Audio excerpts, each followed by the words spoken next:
Good morning. Welcome. It is Eric Erickson here. The Eric Erickson Show across the state of Georgia and around the nation on Facebook Live right now at facebook.com/EW Erickson. The phone line's not open yet. We'll get to them in a minute.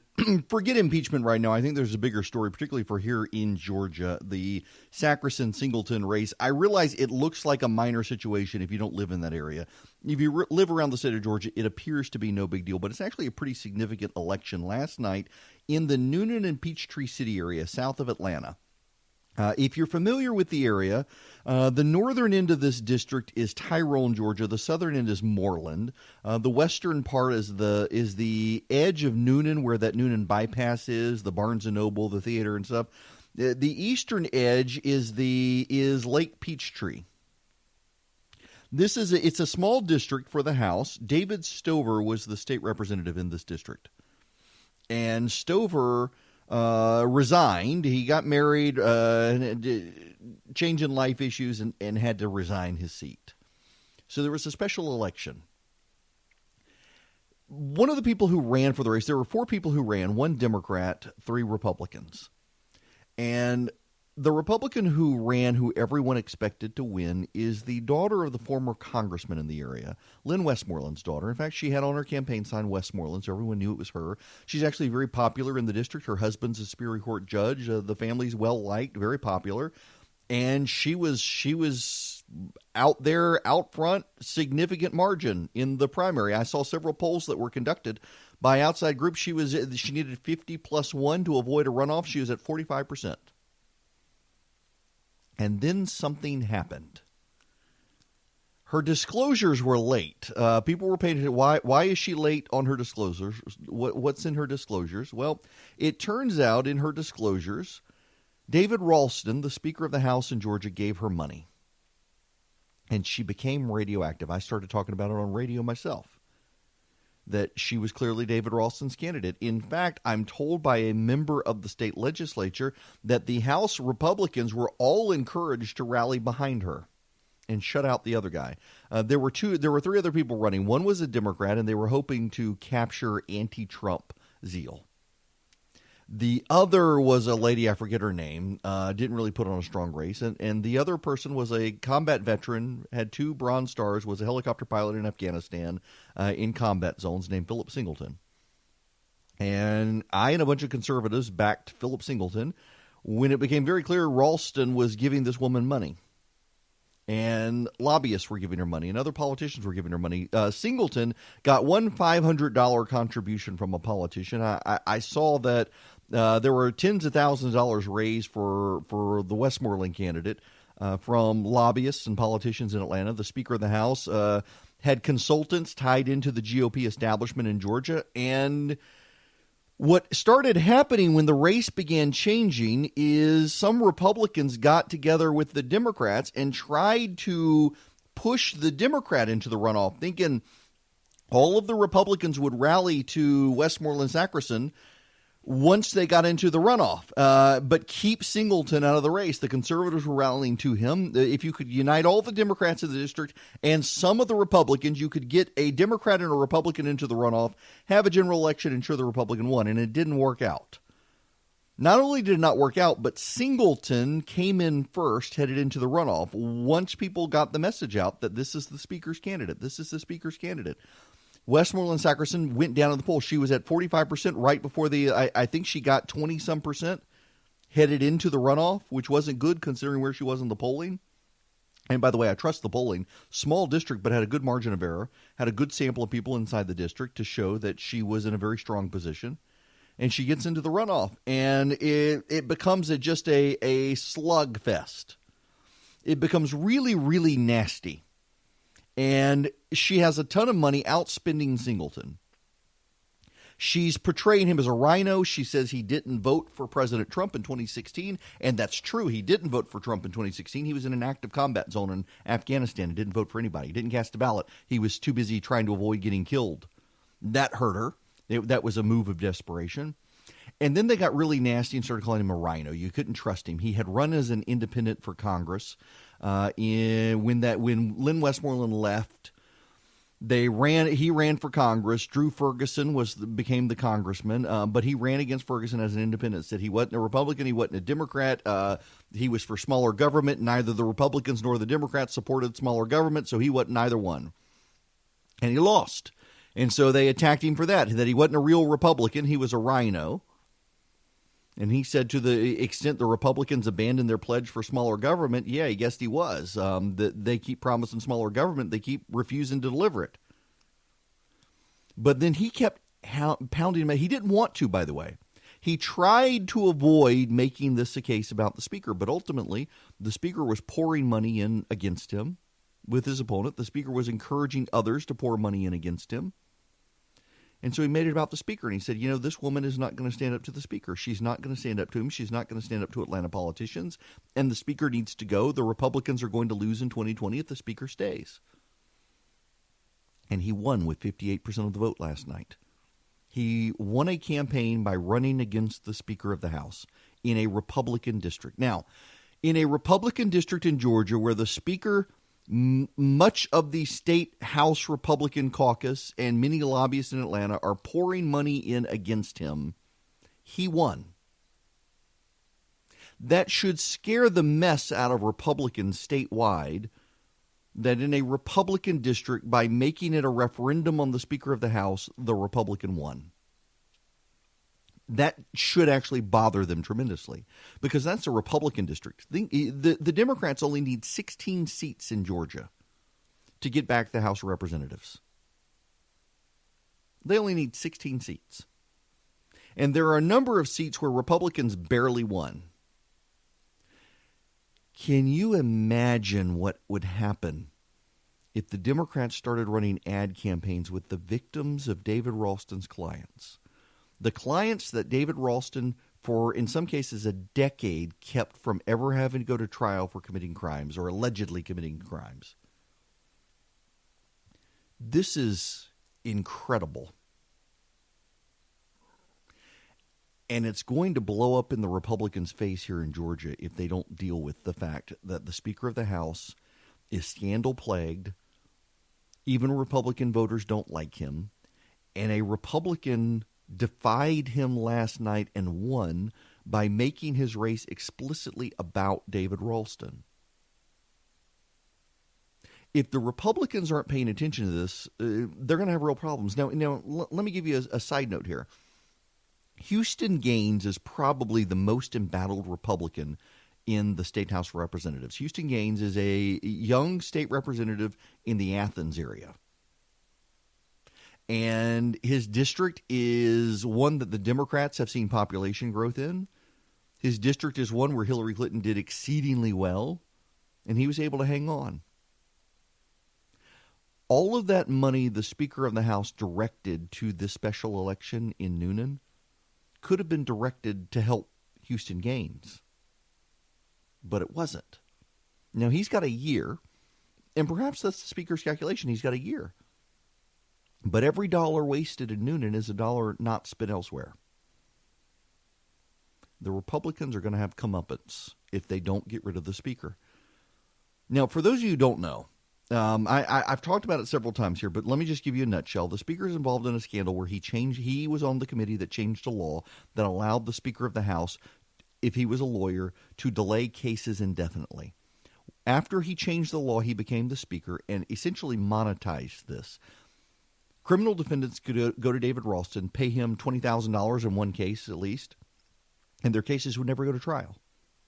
Dragged them out forever. In one case, a pastor was accused of molesting a girl. The pastor was a traveling pastor staying at the girl's house one night, and while the parents slept, he molested the girl. The case dragged out for a decade. The girl had all sorts of health issues.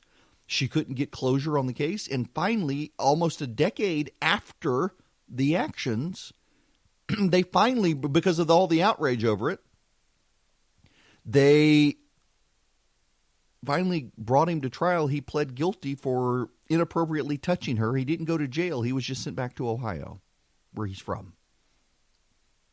He'll be free. It took a decade to get closure on that case, and there will be no jail time. It dragged out for so long. In another case, a victim came forward and said she was beat up pretty badly by her boyfriend. And he admitted he went to David Ralston, paid him $20,000, and knew the case would get dragged out, and has laughed about the woman's memory getting worse over time.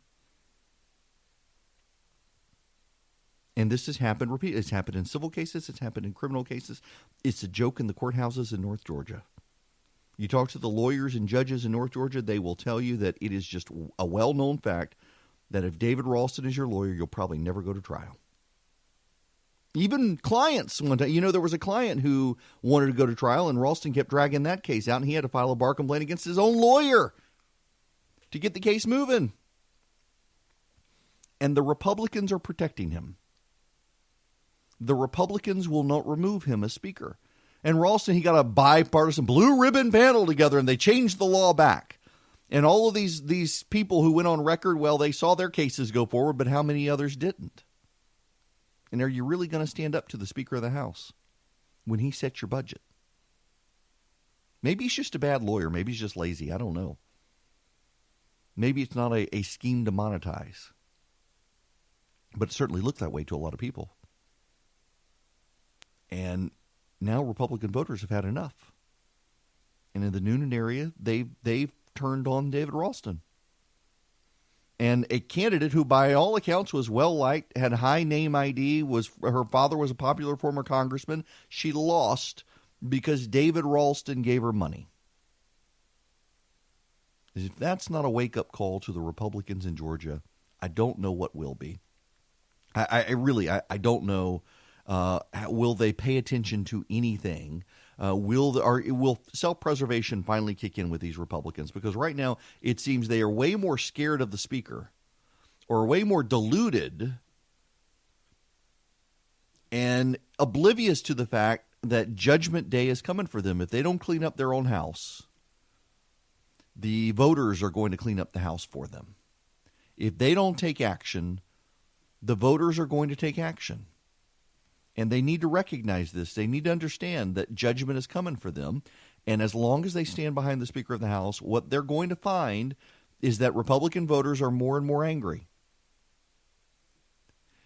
Part of me wonders, will there be any other leaders to speak up about him? Will the governor get involved? Will the lieutenant governor get involved?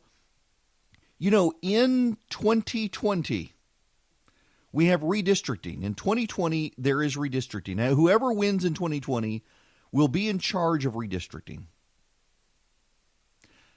Are the Republicans willing to let the Democrats get a victory in the House and gain control of the House so they can lock in their House majority for a decade? That's what this is about. There are very real stakes in the Republicans backing the Speaker. Now, I have heard repeatedly from people the Speaker wasn't going to win it, or wasn't going to run again. But after I said that on this very show a few weeks ago, the Speaker released a statement saying he's going to run again. If he's going to run again, that means he's going to want to be Speaker again. Are the Republicans going to back him? See, a lot of them thought they could put this aside and say, no, he's not really going to run again. We can wait. And I don't think they can. But now the Speaker's come out and said, oh, by God, I'm going to run again. Judgment Day is coming for the Republicans. You should tell your state representative. If you got a Republican state representative, you need to tell him Judgment Day is coming for them. If they stand behind the Speaker, you're not going to stand behind them. They need to know. You do not want the Democrats to gain control of the state house. They only need 16 seats, and most of those are in seats Donald Trump either lost or barely won in 2016. Judgment Day is coming. If you don't believe me, look at House District 71. In House District 71, the lawyers, the lobbyists, the politicians, the Speaker, they all poured money in. They outspent the other guy, and the other guy won. Yes, you should. In fact, it'll be going out later today. If you want my recipe, text the word recipe to 33777. Phone lines are now open as well. We'll take your phone calls, 877-97-ERIC. That's 877-973-7425. We do need to get into national news as well here in this hour, and we will circle back to Georgia news in the second hour. I got to tell you, I am... the news coverage, can we just acknowledge the news coverage is somewhat of an emotional roller coaster? The media wants us to be convinced this is a super serious matter, And they are certainly pushing Democrat talking points with the president's impeachment. The problem, though, is that they've been doing this for a long time. And this seems to almost be reporters crying wolf. And is there really a wolf this time, or is there something else? I want to put you run this montage by you. This is audio that stretches from 2017 all the way into 2019 of media coverage. Breaking news. A bombshell. Today is a turning point. Today was historically bad for President Trump. Today was a turning point. A turning point. We're at a turning point here. The beginning of the end for the Trump presidency. We have another bombshell. Mike Pence might have to assume the office of the presidency. Rumblings of the word impeachment. Breaking news. Another bombshell out of the White House. I believe this is the beginning of the end. I do too. It's really the beginning of the end. He may be feeling the walls closing in on him. All the walls closing in on him. The walls closing in on him. Breaking news, a new bombshell. One astrologer says this means the beginning of the end for President Donald Trump. Trump will resign. Trump is going to resign. Is this the tipping point? I know we've said it over and over. You think this is a tipping point? And over and over. This is a tipping point. And over and over. Breaking news, President Trump off the rails. It was the beginning of the end today. The beginning of the end. Breaking news tonight, new bombshell. This is the beginning of the end. The beginning of the end. The walls are closing in. The walls closing in. The wall's closing in. Breaking overnight bombshell. This is a very dramatic day, and I think it might be near a tipping point. Do you think this is a tipping point? December 1st, 2017, you can mark it down. This is the day that everything changed. The beginning of the end? Beginning of the end. The beginning of the end. The beginning of the end. The beginning of the... We begin tonight with the bombshell. Donald Trump is in a lot of trouble. Trump is in trouble. The president will resign. Another hour, another bombshell. This is a tipping point. Trump's going down. This president could be impeached. Resignation. I don't think this president is going to serve out his term. Mr. Trump will not serve out his term. He will not serve out his term. No way, no how. Breaking news. Absolute bombshell. Donald Trump is not. He's done. And it's over. It's over. The wall's closing in. The wall's closing in. This is going to be the Achilles heel. Breaking news tonight. I expect Trump to depart. This week will be the watershed week. Trump is in big trouble. Trump's in a lot of trouble. It's a sign of a terrified old man who feels the walls closing in. The walls are increasingly Closing in on him. Tonight, the walls are closing in. Today changed everything. This is the beginning of the end. Today, the biggest Tipping point for the Trump administration. What a historic day. The bombshells. He's underwater. He feels the walls closing in. turning point. We may be at a tipping point. It's the beginning of the end. The beginning Of the end. Another bombshell. Bombshell. bombshell. Bombshell. Bombshell. Bombshell. Bombshell. This is a bombshell. It is. By the way, that stretched from the beginning of 2017 all the way into 2019. That montage. Bombshell, bombshell, bombshell. Beginning of the end. Beginning. Turning point. Tipping point. End. Drop. Orange man bad. You gotta hear this audio sometimes to keep your perspective on this because it sounds really bad. And I do think that because of the way the president has kind of ignored some of his advisors who have steered him out of trouble, he may very well have found himself in some trouble. But you do need this perspective every time you think that something bad is happening. Just remember that audio. Remember that the Democrats have been crying wolf about this stuff for a very long time. Since the beginning of his administration, they've been doing this. I'm totally going to play this again before the show is out today. I am totally going to play it again. Because there is troublesome news out there. And notice I'm actually downplaying it right now.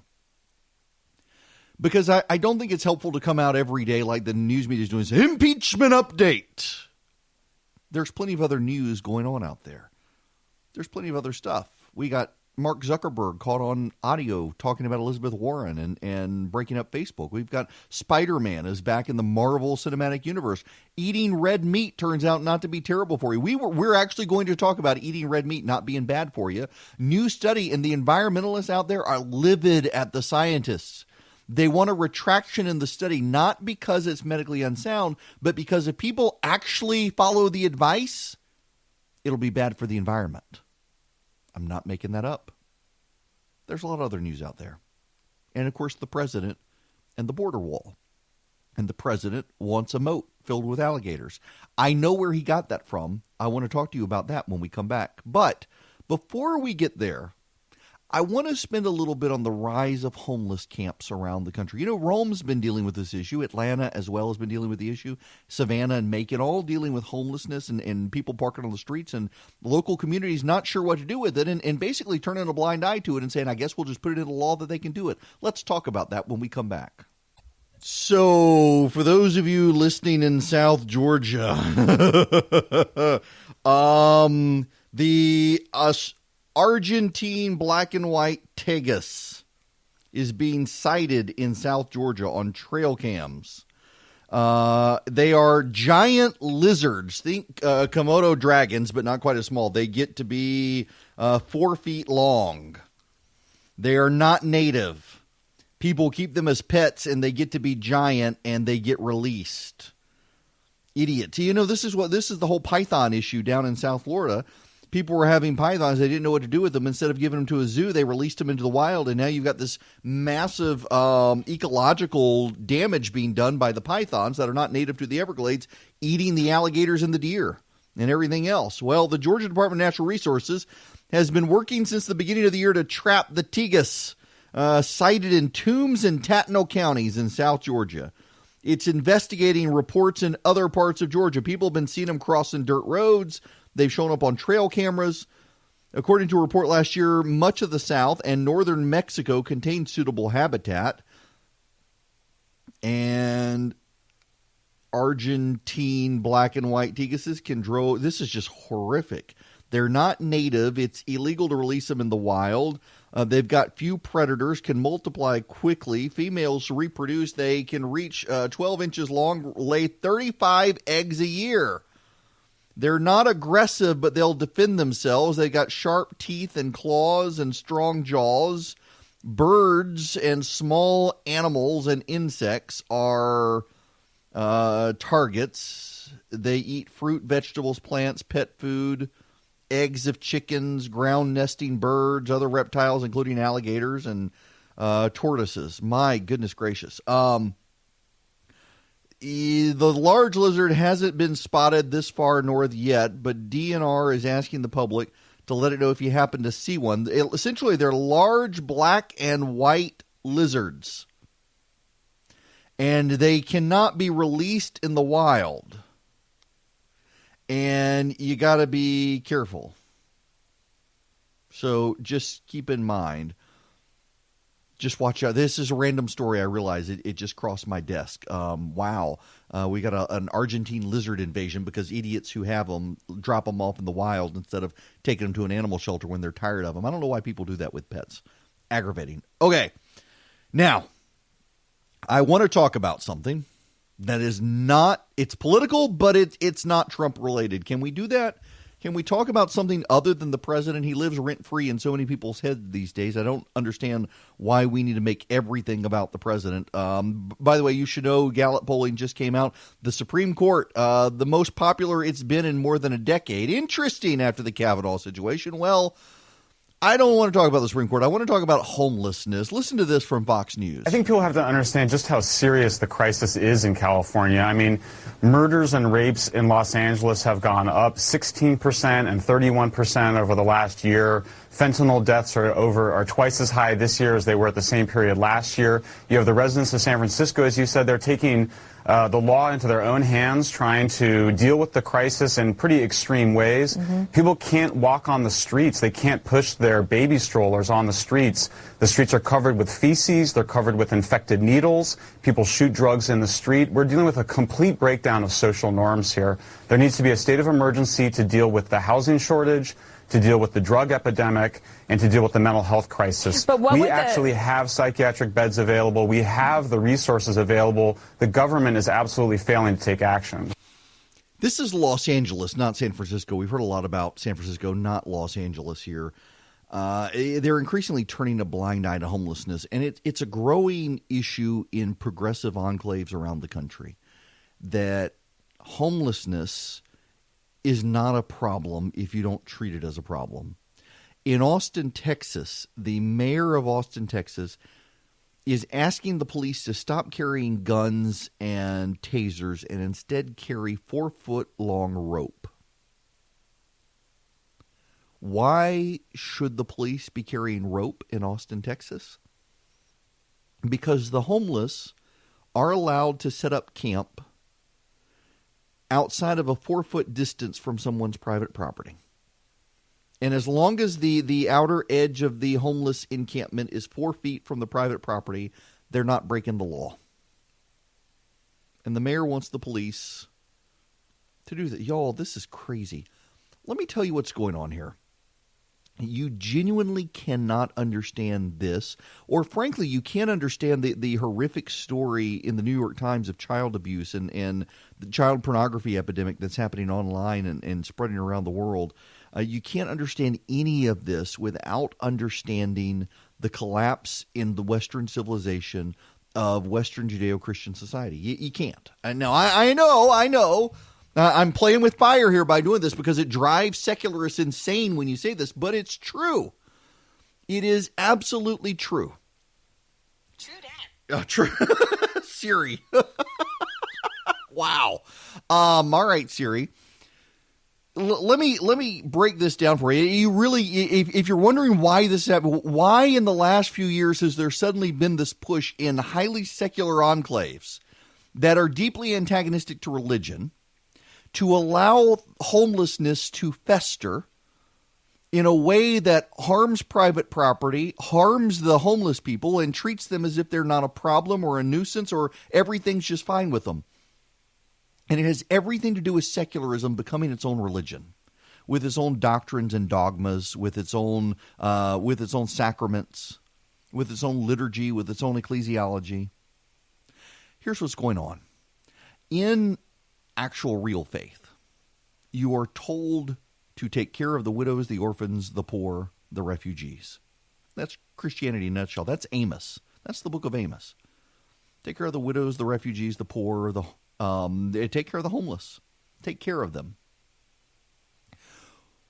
What we're seeing is a grand perversion in secular society of this to, if we don't define it as a problem, it's not a problem. But more than that, a reckless misunderstanding of individuality, and that somehow these are all individual decisions. We see this with transgenderism as well, that it's an individual decision, and who are we to judge? It's a twisting of historic faith into something that it never has been as well.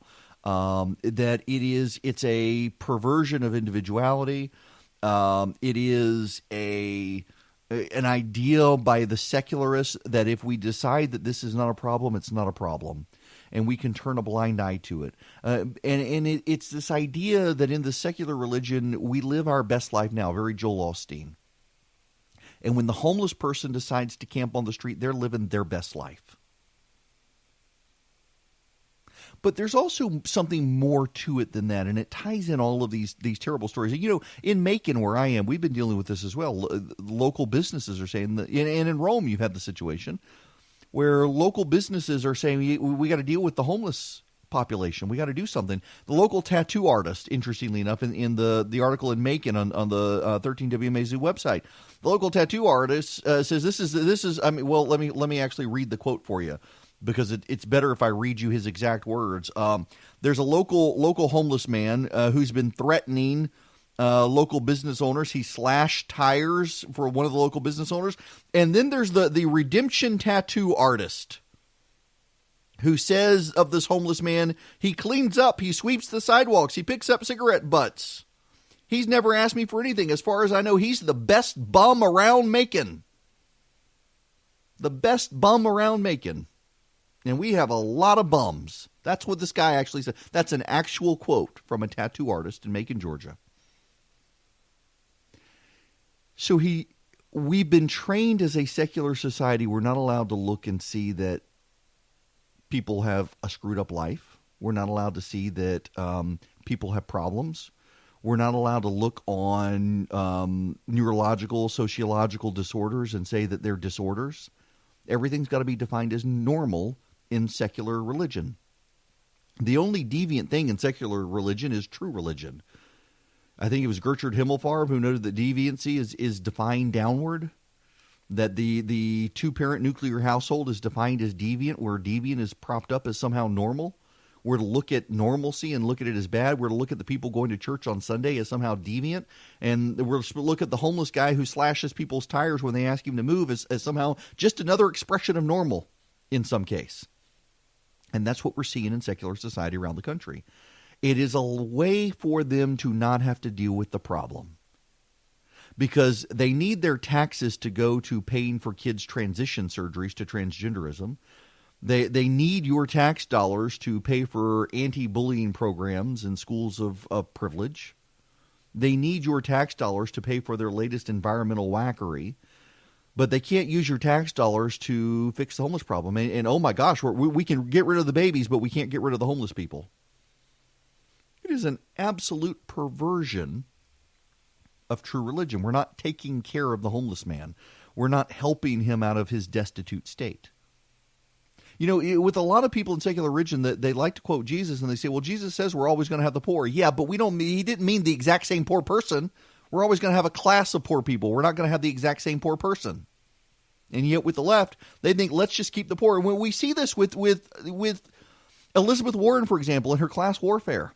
This goes back to the old Margaret Thatcher thing in her House of Commons day, that they want the rich, they're okay with the poor being poor as long as the rich are poorer. Elizabeth Warren, she's okay with the poor person as long as we make the poor person comfortable. She wants to make the rich person uncomfortable and the poor person comfortable. She wants to punish the poor person if they ever try for success. Secular religion punishes success. You have great individuality in the secular religion. They have made, in more ways than conservatives who believe in individual responsibility, the left has embraced this idea of individual right. Everything you want to do is a right. The government needs to provide you everything so you can live your best life now.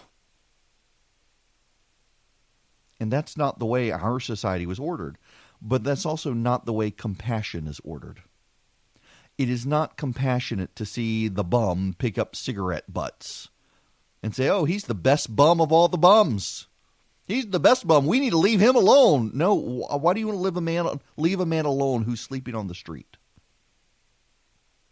Why do you want to leave a man alone who's ranting to himself in the middle of the night, sleeping on a grate?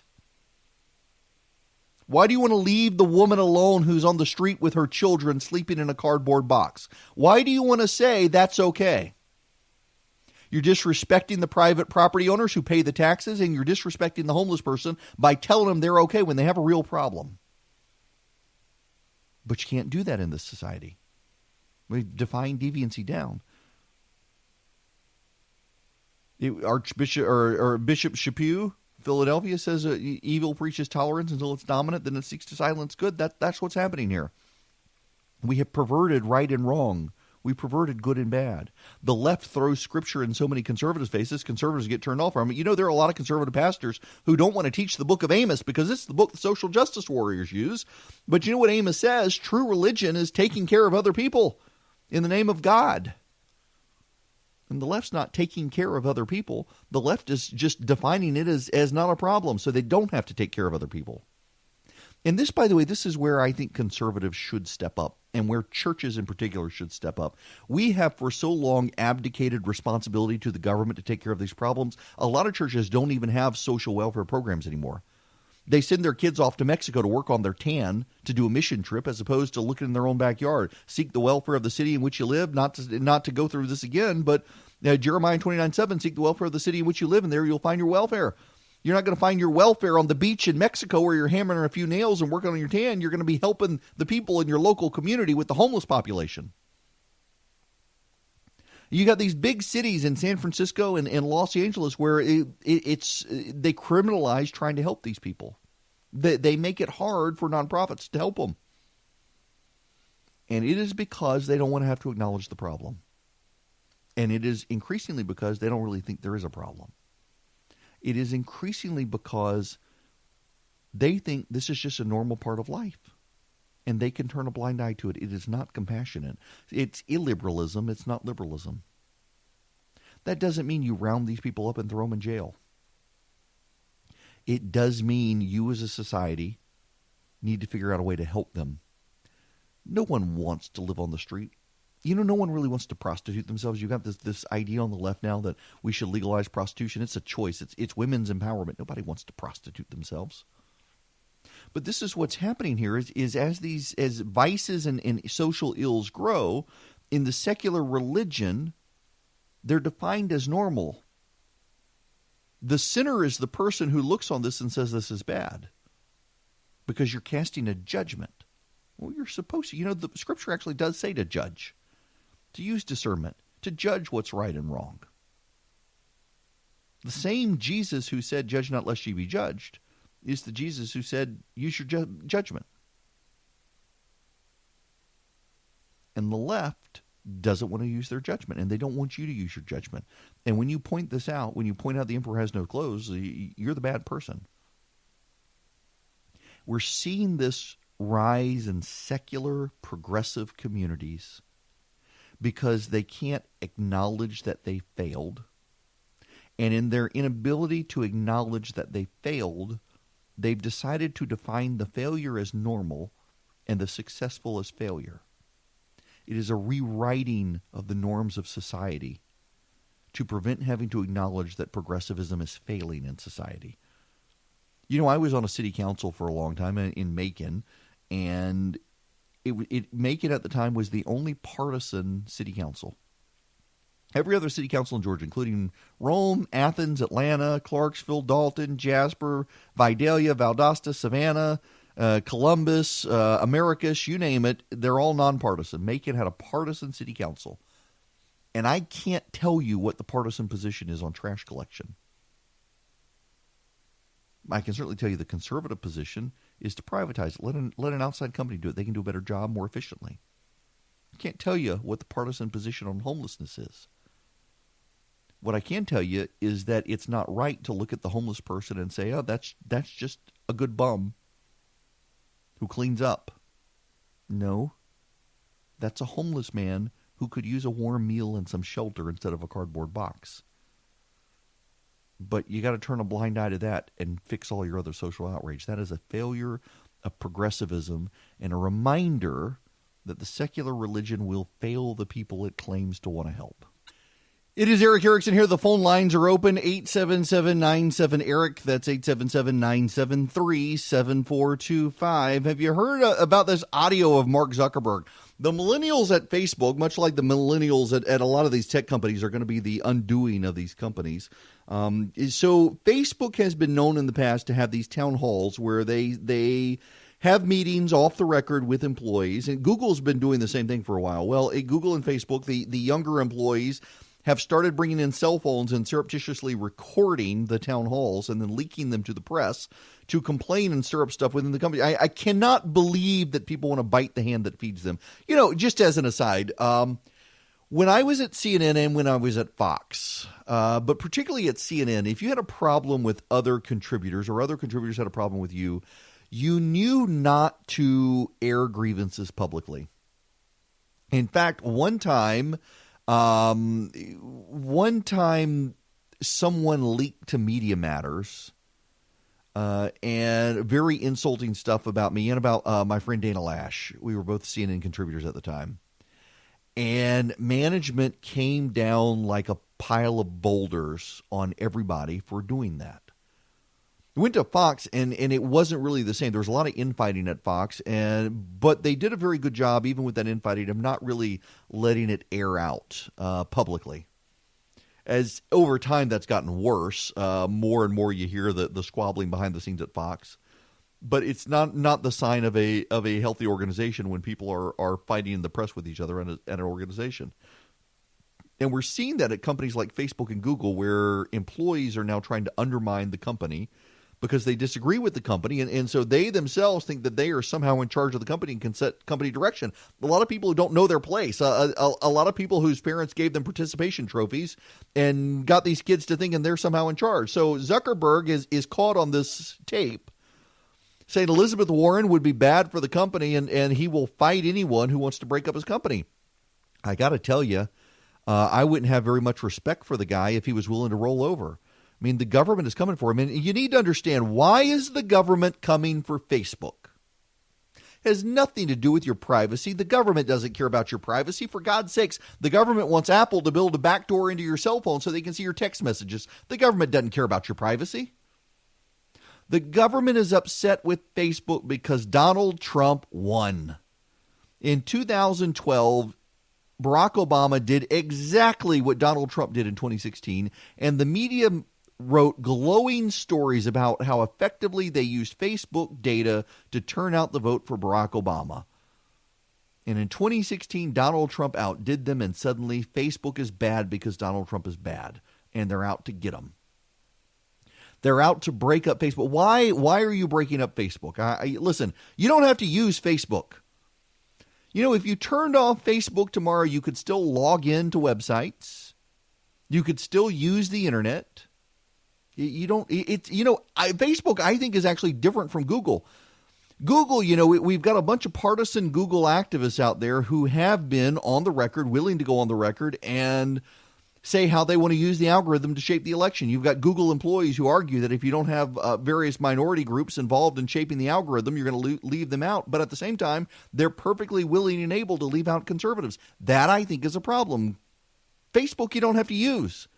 Google has a near monopoly in advertising online and in search online. Sure, you can use DuckDuckGo, but barely anybody does. Its searches aren't as compelling, but that's a problem. Facebook, though, it's not a big issue. It's just Donald Trump won. That's why they hate it. Hello and welcome. It is Eric Erickson here, the Eric Erickson Show across the state of Georgia. The phone number, if you want to be a part of the program, 877-97-ERIC. That's 877-973-7425.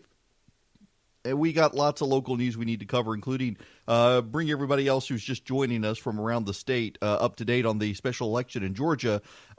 Big deal. The Sackerson lost to Singleton in House District 71. David Ralston poured money in to beat Singleton. Singleton made Ralston the big issue, and he won. Republicans around the state need to be on notice. Ralston is radioactive. He's costing Republicans victories. Will they pay attention? We'll get more into that fetal heartbeat as well. At the end of the last hour, Leslie, though, called from Macon. Wanted to go on and take Leslie's phone call instead of making him wait. Leslie from Macon, welcome. Good morning, Eric. Glad to talk to you. You used to live here in Macon, and we missed you. I still do, actually. Yeah. Oh, you do? Yep. Okay. In fact, I'm broadcasting from Macon right now. So you saw the Telegraph piece that they ran about the Ukraine business? Yes. Yeah, and I thought that was well written, but I thought you were a little shy about asking the main question, and that is why was Hunter Biden ever appointed to that board? What's the reason for that? I would have given I would have given his salary, $300,000 a year for sitting on a board, and he's been on it for 5 years. I would have mentioned that salary. Right. Yeah, and so I've tried to on the radio program and then at my website, The Resurgent, but so I've got a column, for those of you outside of Macon who don't know, I've got a column every week in the Macon Telegraph on Sundays. I have precisely 580 words. That's all they give me. Don't have a word over that. And I really wanted to focus on the Joe Biden trip over in March of 2016, which I now in my updated column coming out will point out he actually never even made that trip. He was making that up as well. But it is relevant, and I've spent a lot of time on this program in the last week pointing out the Hunter Biden issue is a serious issue that even though the Democrats, they want to dismiss it, they really can't. Because, and you know the reason for that in the swamp, that's just business as usual. Well, it is. That. Leslie, there's actually a great, of all things in the New York Times today, Ross Douthat has a great column out today about, the reason so many people are willing to excuse Donald Trump and behavior they might not have excused in the past is look at all the people, including the Bidens, who enriched themselves during their time in office. They're public servants making $100,000, $200,000 a year, and they become multimillionaires while being in government. So, I agree with you. Although, Leslie, you'll like this punchline. So it turns out, I've been writing this column in the Macon Telegraph since 2013, and I don't get paid for it. I just every week. Oh, really? They don't. I wondered about that. Well, I'm sorry. Paid. So they told me they can't take my column this week on Hunter Biden because I'm not. Oh my goodness! They've got to pay me to take my column. And I'm like, I've been doing this since 2013 without pay, and now you're telling me you've got to give me money. I mean, I'll take the money, but I don't need the money. How do you interpret that? That's strange. What do you think? There were rules changed by the Obama administration on contract work and on employee work, and the way that you have to under labor law, thanks to the Obama administration now, they essentially do have to pay you. You can't do free work for a company anymore. They've got to pay you something, or they can get in trouble. It's ridiculous. It's driven up the cost of businesses. That's why, for example, Leslie, I can't have an intern for my radio program anymore because we didn't have a budget for an intern. We used to have college kids. They'd come in, they'd get college credit. Just do it for the experience, the whole intern experience. Exactly. Right, the whole intern experience. And now we've got to pay them, so we don't have an intern. Well, you better not let the medical profession know that, or I was a college professor. You better not let the college professors know they can't use those students anymore. Exactly. That'd be even rough, then, they're having to it? pay them. Well, Leslie, look, thanks very much for the phone call. It's good to hear somebody. Thanks, I'm broadcasting right now from Macon. Keep up the good work. Thanks very much. That's Leslie from Macon. If you want to call in and be a part of the program, 877-97-ERIC, 877-973-7425 is the phone number. Now, we got to talk about some other local. I'm trying intentionally, willfully, if you will, to avoid fixating on impeachment right now, because we've been fixating on impeachment since last week. And I do not think impeachment is as big a story right now as the media wants you to believe, and there's plenty of other stuff there. We will get into it. Right now, though, I want to focus on the fetal heartbeat legislation, which someone sent me the Atlanta Journal-Constitution headline that the AJC calling it a Judge Halt anti-abortion law. It is, they couldn't say Judge Halt's fetal heartbeat law. It's got to be anti-abortion, which implies something it's an editorializing in their headline. And I think it's fair, a fair comment to say they're editorializing in their headline. Not the fetal heartbeat law, the anti-abortion law. Frankly, I think we ought to own it. Yes, we are against abort. We are against murdering children, and that's what it is. Whether you want to believe it or not. I mean, come on. Do you know how an abortion is performed? It's absolutely. There's a problem there, but the judge has halted the fetal heartbeat legislation, and I got to tell you, I've got several friends of mine in the conservative movement who are blowing up this judge as an activist judge. I don't fault the judge, who, by all accounts, from people who know him, is a fairly conservative guy who would have loved to have not halted the law. Here's the problem. District court judges, if you're a district court, unless you're an activist progressive judge, district court judges are bound by higher court opinion. And based on higher court opinion, everyone knew, even if they didn't want to admit it, everyone knew going into this judge had to issue an injunction against the law while there was a hearing. There is Supreme Court precedent on this, and a federal district judge has no authority to overrule the Supreme Court, whether you want to believe it or not. I'm not going to attack the judge on this because the judge couldn't do otherwise. He followed the law. And what we should want are judges who follow the law. We should not want judges who are activists. And it would be an activist court if the judge refused to issue the injunction. Now, don't hate me for saying it. That's just the reality. I want a conservative judge who's going to follow the law. The problem is the law, the existing case law from the Supreme Court. The problem's not the judge. And we hopefully now have a Supreme Court majority. In fact, they should be taking an abortion case this year where they roll some of this back so judges have a little more discretion to not have to issue these injunctions. But until they do, I think you want a federal district court that's going to uphold what the Supreme Court case law is and what the law is. But here's the dirty little secret we might as well discuss here. A lot of Republicans in the state legislature voted for the fetal heartbeat legislation knowing the judge would stop it. The fact of the matter is Republican elected officials tend to not be as pro-life as they claim. They know they have to be pro-life to get elected, but deep down they're not really pro-life. And there are a number of Republicans in the legislature, I think, who supported this law knowing no judge was ever going to let it go through into effect. So they could take the win and be the hero while knowing that a judge would protect them from ever having to deal with the consequences of a law they didn't really want. And that's just the truth. I've got a friend of mine who now works for the Trump administration, a very high-ranking Trump official, who used to be deeply embedded within the pro-life movement.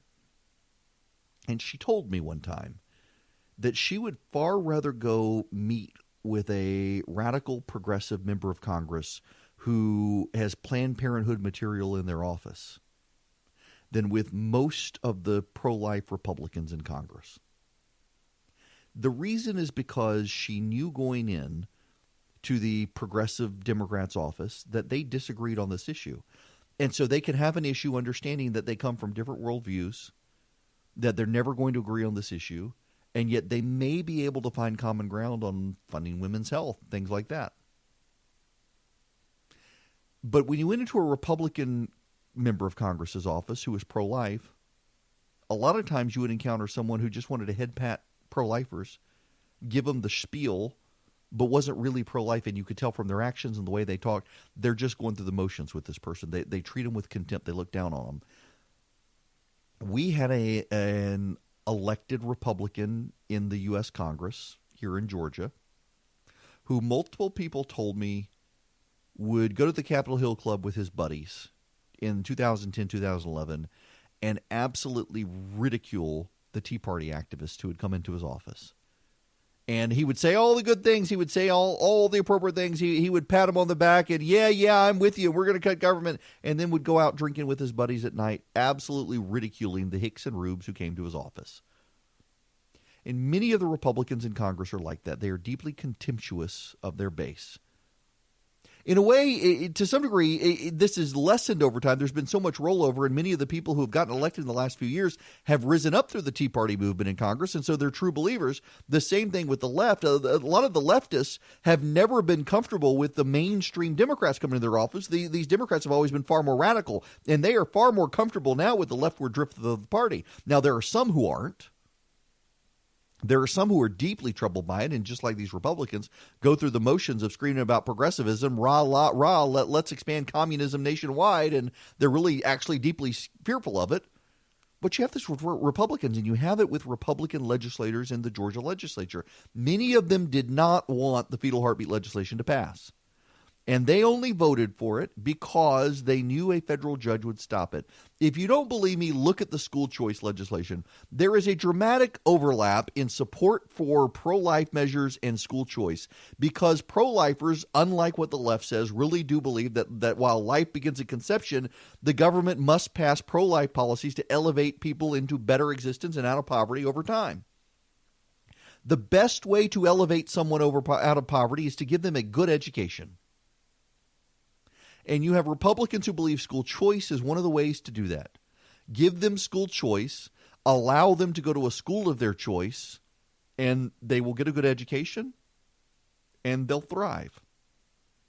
You have Republican members of our state legislature who blocked school choice legislation this past year. And the reason they opposed it and supported fetal heartbeat is because they knew there would be no judge to stop school choice. They had to make that choice. They had to stop it. With fetal heartbeat, they knew there was going to be a judge to block it. But with this, they knew they had to do it. You know, that's one of the reasons I keep hearing it, and no one from the governor's office has talked to me about this, but I have heard repeatedly that one reason the governor does not want to appoint Jeff Duncan to the Senate is because Butch Miller would become the lieutenant governor. And people in the governor's office view him as an obstacle to school reform. They don't want him to have the lieutenant governor power. Now, I don't know whether that's true or not, but I've heard it from enough members of the Senate to make me think there's something to it. But he is the ranking Republican, the president pro tem of the Senate, and he is an obstacle, by all accounts, to school choice. David Ralston, the Speaker of the House, is an obstacle to school choice. They do not want poor kids coming to private schools. You know, Democrats honestly don't either. Democrats talk a good game, But Democrats don't want poor kids in their rich private schools. My kids go to a private school that's not rich, and they're perfectly happy to have poor kids come in. They've got a great demographic, racial mix. They give lots of scholarships so that poor kids from the community can come into the school and get a good classical Christian education. They learn catechism. They don't learn Bible verses. They learn Bible chapters. My kids got to memorize chapters of the Bible and catechism questions. And all of them do. It's a great education. And they believe, seek the welfare of the city in which you live. There you'll find your welfare. They are seeking the welfare of the poor kids in the community, bringing as many of them in as they can on scholarships. But you got a bunch of rich white Republicans in the state legislature. They don't want the poor kids going to their private schools, and they scuttle school choice every time. They do not want to give parents the option of improving their kids' education, and they know they've got to stand up for it because no judge will block it. But they could rely on a judge to block school choice. They could rely on a judge to block the fetal heartbeat legislation, so they could vote for it. They could say, I love the babies, and I love Jesus, and I'm pro-life, and they're not really. They could lie to your face and vote for that law knowing a judge would stop it. And a judge had to stop it. The judge had no choice. The judge is not the bad guy here. The judge, if anything, showed himself to be willing to adhere to the law. He wasn't a progressive radical. Now, a progressive radical would have thrown it out and declared it's unconstitutional then and there. He didn't do that. He's enjoined it. He'll have to have a trial on it. And maybe, who knows, he'll have the hearing and decide, you know what, we can do this. But under Supreme Court precedent, he couldn't let it go into effect. He had to enjoin it. And I'm okay with that. Everyone knew that was going to happen. Those who say otherwise are lying to you. They all knew it was going to happen. But we need to be clear here. I actually want this law to go into effect. And I think Ed Stetzler did his homework to take a plausible argument based on Roe and say, we're treating the entire person here. And under Roe, if you treat the fetus as a human being through everything, through tax law, through criminal law, through everything else, then you're treating that as a human, and as a human, you can protect that human's life. That argument is founded in Roe, but amplified in Casey. And that's what we did. That's why this law should be constitutional. But because of what it does, the judge had to enjoin it and have the hearing on it. And I think at the hearing, maybe they will. I don't know. The odds are it'll have to go on appeal. But let's just be real clear here. Let's not be fools. Let's not act surprised. There are Republicans in our legislature who voted for this law knowing the judge would stop it because they don't really want it to go into effect. If Roe v. Wade were overturned tomorrow, you would have a much harder time passing this law through Georgia's legislature with the exact same legislature we have. And that's the sad reality. I would just like to note something for the record. I think that the impeachable act of the president is congratulating the Chi-Coms on their 70th anniversary. No American president should ever congratulate the Chinese. Now, it's not really impeachable. I kid. You know, Rush was talking about me yesterday. We've had people call into this program and my other program who are Republicans.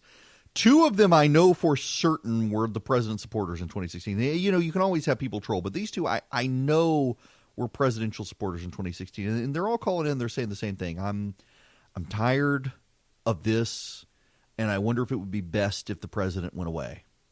I'm wondering if we should just move on to Pence. They're never going to let him go. For the sake of him and the country, let's just get over it. Let's move on. I played this audio in the first hour. I'm going to play it again now.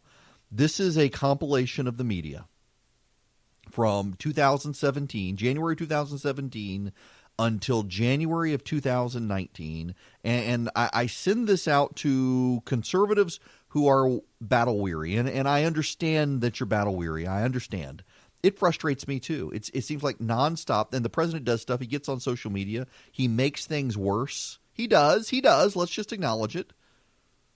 But also we need to acknowledge that what you're experiencing right now is media fatigue, not so much scandal fatigue. The media does this with every Republican. Breaking news. A bombshell. Today is a turning point. Today was historically bad for President Trump. Today was a turning point. A turning point. We're at a turning point here. The beginning of the end for the Trump presidency. We have another bombshell. Mike Pence might have to assume the office of the presidency. Rumblings of the word impeachment. Breaking news. Another bombshell out of the White House. I believe this is the beginning of the end. I do too. It's really the beginning of the end. He may be feeling the walls closing in on him. All the walls closing in on him. The walls closing in in on him. Breaking news, a new bombshell. One astrologer says this means the beginning of the end for President Donald Trump. Trump will resign. Trump is going to resign. Is this the tipping point? I know we've said it over and over. You think this is a tipping point? And over and over. This is a tipping point. And over and over. Breaking news, President Trump off the rails. It was the beginning of the end today. The beginning of the end. Breaking news tonight, new bombshell. This is the beginning of the end. The beginning of the end. The walls are closing in. The wall's closing in. The wall's closing in. Breaking overnight bombshell. This is a very dramatic day, and I think it might be near a tipping point. Do you think this is a tipping point?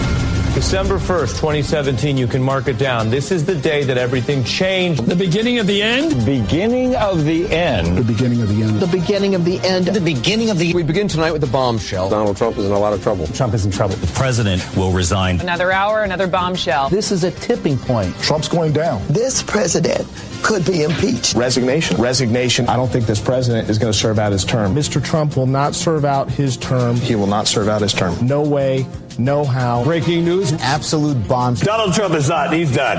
And it's over. It's over. The wall's closing in. The wall's closing in. This is going to be the Achilles heel. Breaking news tonight. I expect Trump to depart. This week will be the watershed week. Trump is in big trouble. Trump's in a lot of trouble. It's a sign of a terrified old man who feels the Walls closing in. The walls are increasingly Closing in on him. tonight. The walls are closing in. today changed everything. This is the beginning Of the end. Today, the biggest Tipping point for the Trump administration. What a historic day. The bombshells. He's underwater. He feels the walls closing in. Turning point. We may be at a tipping point. It's the beginning of The end. The beginning. Of the end. Another bombshell. bombshell. Bombshell.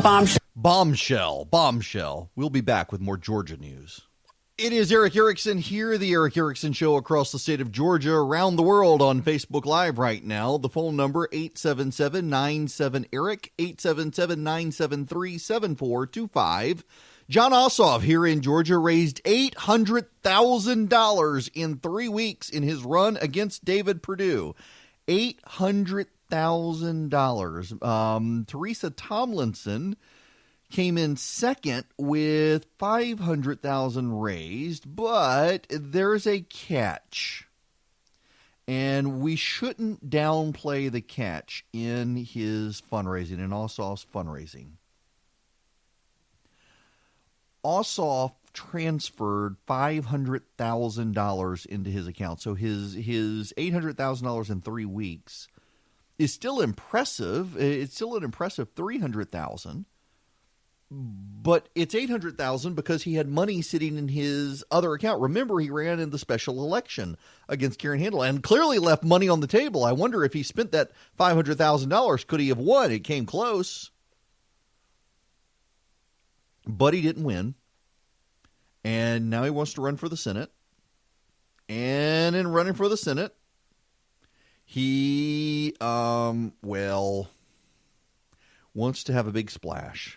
By the way, Sarah Riggs Amico got a big union endorsement, the International Brotherhood of Electrical Workers, Local 613. 5,500 workers contributed $5,000 to Sarah Riggs Amico's campaign. She's going to try to run. Now, she's going to try to raise as much money as she can, and she wants to be, this is interesting, Sarah Riggs Amico ran as the lieutenant governor nominee. You know, she's in a lawsuit right now to overturn Jeff Duncan's election. She claimed there was a machine undercounting. It was a problem, and there should be a new election. And so while she's suing to overturn Jeff Duncan's election, she's running for the Senate. She raised $710,000, but they won't say how much of it came from her. Very interesting. We'll find out soon. I'm guessing that's it. So Teresa Tomlinson had $500,000. We'll see how much she's raised altogether, what her stockpile is. But Sarah Riggs Amico wants to be the blue-collar champion. She claims it was Donald Trump who caused her business to go into bankruptcy. It was actually a pension issue. And she wants to be the candidate of union blue-collar workers. Teresa Tomlinson wants to be, so Ted Terry wants to be the progressive. He is super environmentalist, Ted Terry, super environmentalist, super liberal, recreational marijuana supporter, $15 an hour minimum wage supporter, you name it, wants to be the progressive, hyper progressive. Teresa Tomlinson, really, she's claiming she wants to be the progressive in the race, but really she's the one who's not scaring businesses. And publicly, she's like, oh, I'm more progressive than Ted. And behind the scenes, she's like, wink, wink, nod, nod, Chamber of Commerce. I'm actually with you. I used to be a Republican. Sarah Riggs-Amico used to be a Republican. She was a Romney supporter in 2012. And the Democrats are tearing her up on that. But she's also a blue-collar union supporter. Her company was a trucking company. She's got a lot of union support. And then there's Jon Ossoff. What segment does Jon Ossoff – I guess Jon Ossoff, he fills the good white liberal who isn't super radical. Because Ted Terry's radicalism is going to turn some people off. So Jon Ossoff can get the buckhead liberals who, hey, we're not communists, but we're hip with the children these days. Let's go with Jon Ossoff. I guess that's his angle. I guess we'll see how he lines up. It's going to be interesting still to watch. I do want to do this. I want to go on to Neil's phone call here because I was going to get into this. Neil, I'm going to go on to you next. I'm going to shut up about what I was going to talk about, and I'd rather talk about what you want to talk about. Well, good morning, Eric. I grew up listening to the media beat up Reagan, beat up the wimp, and then I got really tired of the media beating up George Bush. And they really damaged Bush, too, and we cannot let them take out Trump, period. Mm-hmm. Well, it's interesting you say this because, again, I've had people call this program and my other one, Neil, who say the media is going to do everything they can to destroy Trump. Trump makes it too easy for him. Maybe he needs to stand aside, find someone who's a little more skilled in the art of the Washington knife fight. And, I put that up on Twitter that I'm encountering these Republicans who think that a Pence-Haley ticket wouldn't be so bad. Maybe we need someone else. But I don't think we're there. Maybe the time will come. But right now, polls show that the president has solidified Republican support, and the president has maintained his support in Congress among Republicans. So I'm not sure that it's time to give up. The Wall Street Journal has a story out today that President Nixon did not get toppled until he began losing Republican members of Congress. And thus far, the president has not lost members of Congress. Now, all of that being said, I do want to play this audio from CNN's John Berman on This Morning about the continuing drip, drip, drip. So are you ready? Every time we blink, there are major developments in the impeachment investigation of the president. Remember, the paramount question is, did the president pressure a foreign leader to investigate a political opponent? And we've seen evidence of that in black and white. Everything else is just context. To that end, while you were blinking, Rudy Giuliani has been subpoenaed for all documents related to his admitted role in pressuring the Ukrainians for dirt on Joe Biden. It remains unclear whether the president's personal attorney will comply. CNN has learned that Secretary of State Mike Pompeo was on the July 25th phone call where President Trump leaned on the Ukrainian president. Pompeo was less than fulsome when asked about this publicly, and now this could trigger a new subpoena for his testimony.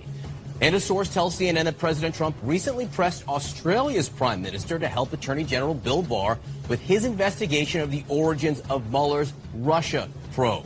There's new reporting on the Attorney General's expansive and personal role in pushing questions about the Russia investigation. Drip, drip, drip. Y'all, I continue to think this is coordinated, and Democrats are really blasting me for saying it. Cynthia Tucker, who was at the AJC for a while, now teaches at University of Georgia, did the whole, I just thought you were a respectable person. I can't believe you'd say this. I don't know why Democrats are so defensive about pointing out that there's coordination going on. If you're the whistleblower, you drop everything. You dump it all out. But that's not what's happening here. We first have rumors in the press about a phone call with Ukraine's president. We then have suggestion there's a transcript. The transcript comes out and there's suggestion there's a whistleblower complaint, and the media, we don't know that it's actually related to this, but wink, wink, nod, nod, yes, we know it is. And then the whistleblower comes out and the media, aha, look at this paragraph. There are other transcripts. And then we know that there's drip, drip, drip. There's the Mohammed bin Saud, the Crown Prince of Saudi Arabia transcript. And then we know there's a Vladimir Putin transcript. And then we know there's an Australian transcript. Now we know that Mike Pompeo was on the phone call, and he denied he was on the phone call. This is clearly coordinated. This is what Andrew Breitbart used to do. And I said this yesterday. This is what Andrew Breitbart used to do. It's a good skill of investigative journalism. You throw something out there and you wait for the other side to deny it, and then you say, aha, I've got the facts to contradict you. So the White House puts out the transcript and says, yes, the president had this phone call. And then the whistleblower complaint comes out and says, hey, there's actually other transcripts in there. Well, what other transcripts are in there? And then someone leaks about the Saudi Arabian one. Then somebody leaks the Russian one. Then somebody leaks the Australian one. And then they go full circle back into the original one. They've gone out. They put a camera in Mike Pompeo's face and said, were you on the phone call? And he says no. And now they've come out and said, he was on the phone call. They knew that all along. They knew that all along. It's all a setup. I understand there are Republicans tired and weary, and you know what? I'm tired and weary. But again, I played that audio twice now. I don't need to play it a third time. The media wants you to do that. As Neil pointed out, you know, when Reagan was president, I was little, but I'm a student of history, and they kept trotting out scandal after scandal after scandal. When George H.W. Bush was president, scandal after scandal after scandal. When Bill Clinton was president, suddenly he was scandal-free until the supposedly manufactured Whitewater scandal. And that was all a Republican hit job. George W. Bush becomes president, and scandal, scandal, scandal. Barack Obama becomes president, and miraculous miracle of miracles, there was no scandal. I mean, people do forget that the Clinton impeachment stuff, the media was insistent there was no scandal until Republicans showed them, yes, actually there was. They denied it. And with Barack Obama, there were plenty of scandals. I mean, the Fast and Furious operation, for God's sakes. The IRS targeting Tea Party conservatives. There were plenty of scandals. The Iran situation, admitting they lied to the media to get this thing through. That was a scandal. But the media would have you believe there were no scandals. You cannot believe the media on Donald Trump if they're not willing to be honest about the president, about President Obama. And, you know, that's part of what gets me here. I was actually thinking about this morning. I've got a lot of friends of mine in the media who passionately hate Donald Trump. And they occasionally reach out to me and say, how can you support this guy? He's destroying our democracy. Echoing Elizabeth Warren. Let me play this audio from Elizabeth Warren. Do you believe that our democracy is at risk? Yes, I do.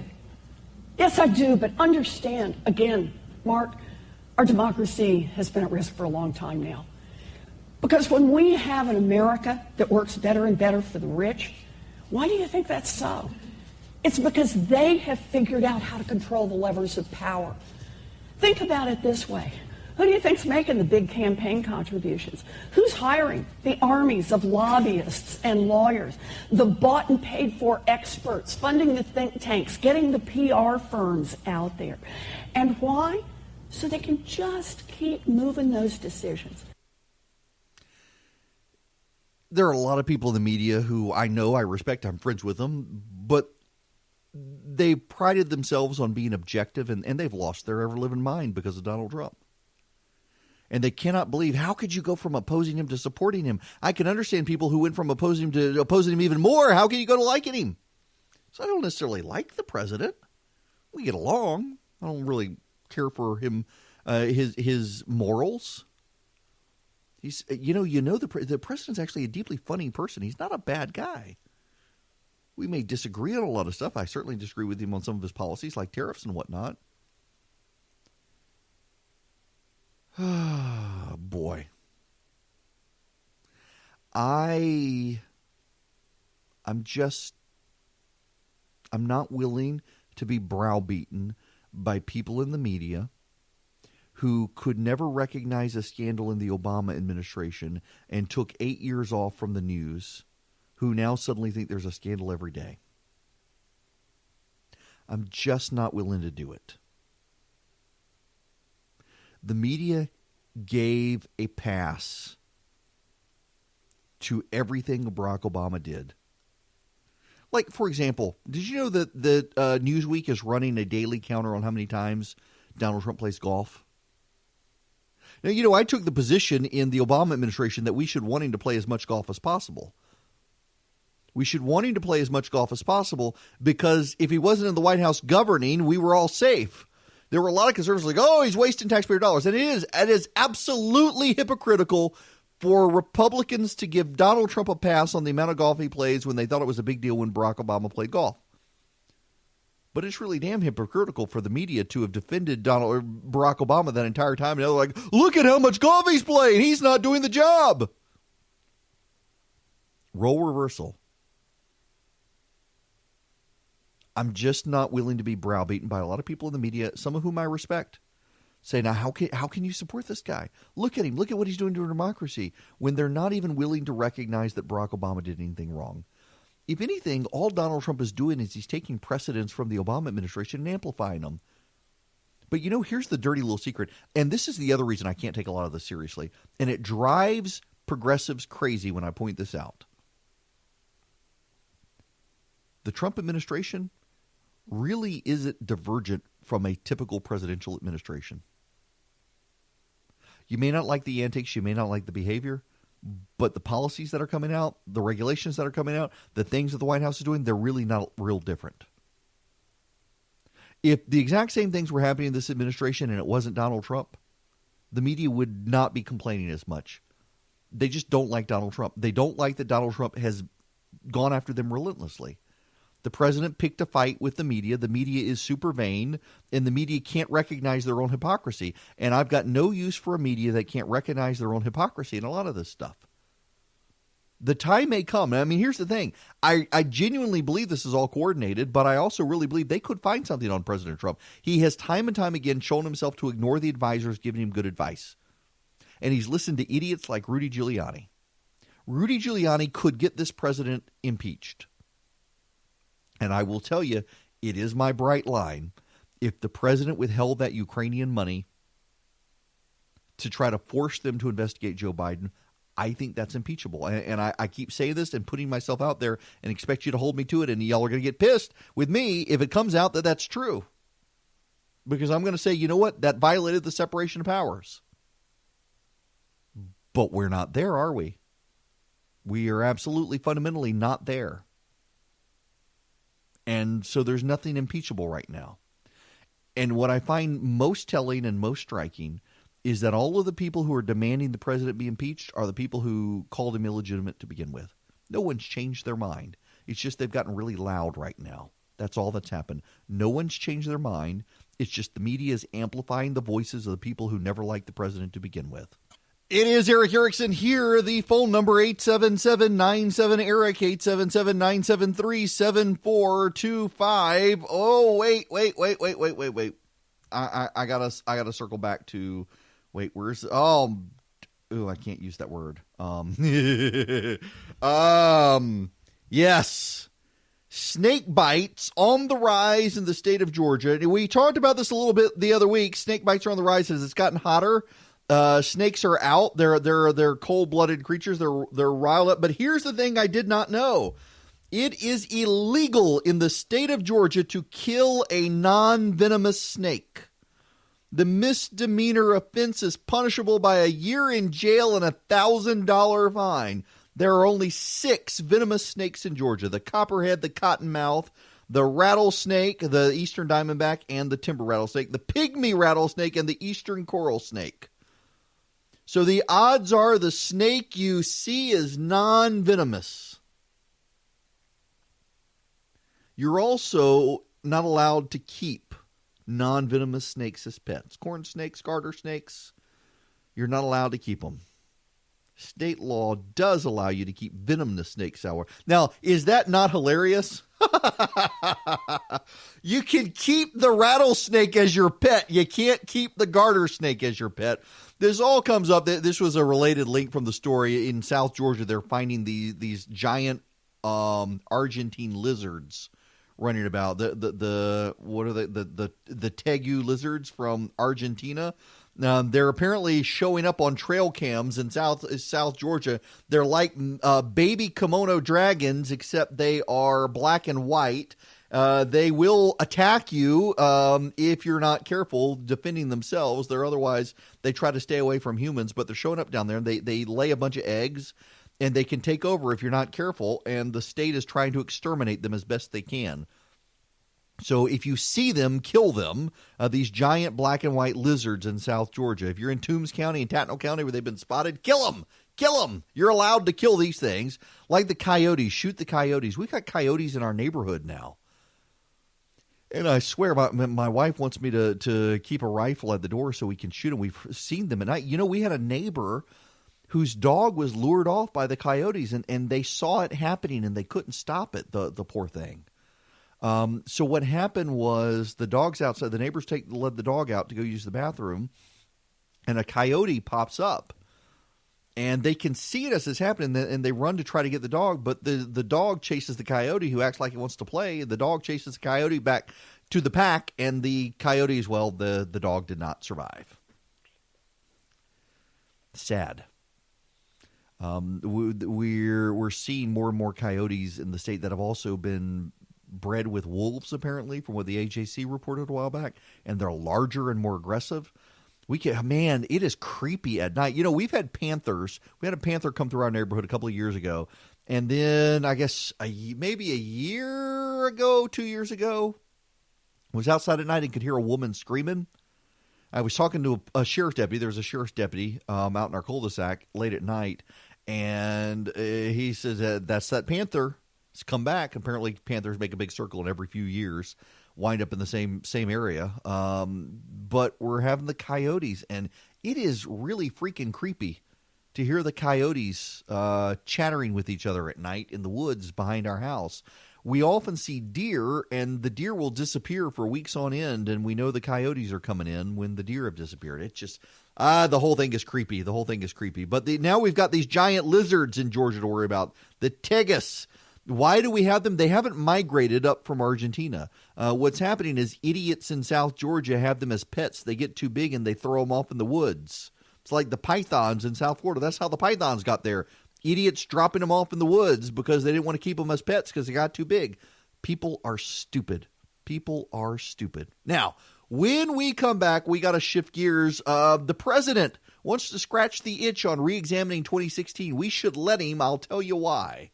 Hello and welcome. It is Eric Erickson here, The Eric Erickson Show. Want to be a part of the program? You can by calling 877-97-ERIC. That's 877-973-7425. Keep in mind as well, this is the important one. If you want a recipe of the week, I haven't decided which one it's going to be yet. But a recipe will be coming out in about an hour and a half by email. If you want to be on the email list to get the recipe, it's for free.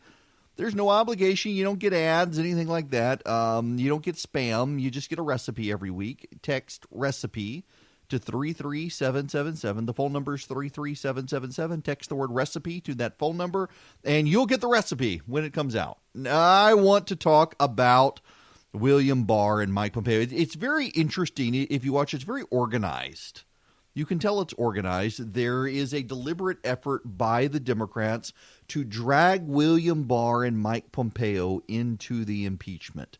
They're saying Pompeo lied to reporters, that he actually was on the Ukraine phone call. The Inspector General has now rushed to Congress to talk to them about it behind closed doors. We don't know why the media is playing this up as if the Inspector General of the State Department is going to turn tables on him. And, of course, William Barr. They're desperately trying to drag in William Barr. Here's the problem with this. William Barr is actually a grown-up. William Barr is a grown-up in the room. William Barr was George H.W. Bush's attorney general. He is now Donald Trump's attorney general and has pointed out to the Democrats that they're behaving like children, and they deeply resent it. He is articulate. He is competent. He is essentially Donald Rumsfeld for law enforcement. You watch his testimony before Congress, it very much reminds me of Donald Rumsfeld testifying before Congress, where he just wasn't having any of the crazy antics that the Democrats wanted to try. Just wasn't having it. And, well, now there's this situation. I think that the Democrats, they want to do this largely because they're trying to lure independent voters towards impeachment. And if they can portray the entire administration as corrupt, they can do that. But there's something else going on here as well. I want to play this audio from Laura Ingraham last night on Fox because she makes a point we need to spend a few minutes talking about. Which brings us to the present. The Democrats know the Department of Justice is actively investigating the deep state's machinations in 2016 and the role played by the foreign actors we've just told you about. They will do anything to destroy not only the president, but Attorney General Bill Barr and the State Department on the brink of uncovering their election tampering.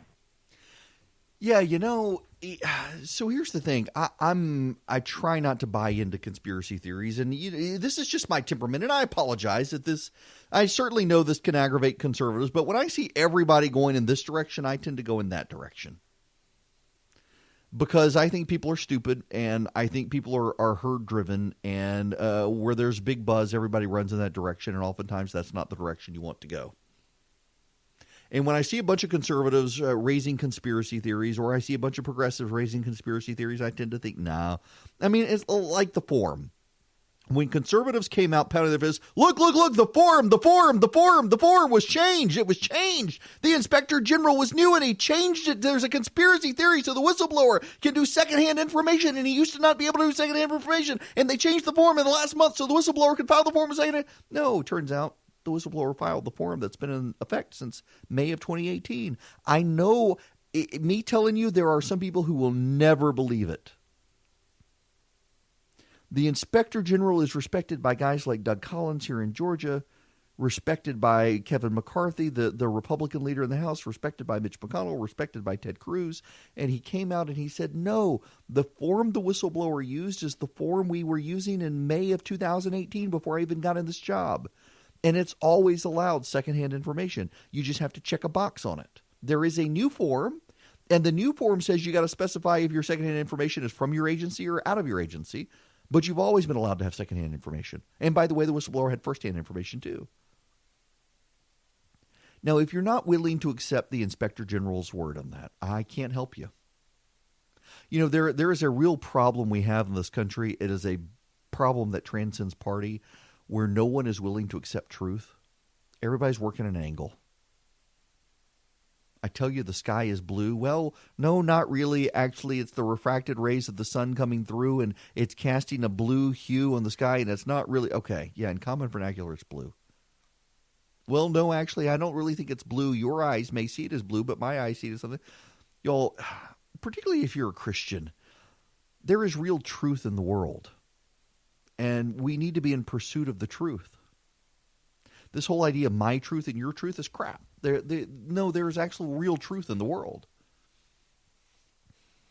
And I don't think it's helpful for conservatives to get wrapped in conspiracy theories that make themselves believe they're victims. Conservatism is anti-victimology.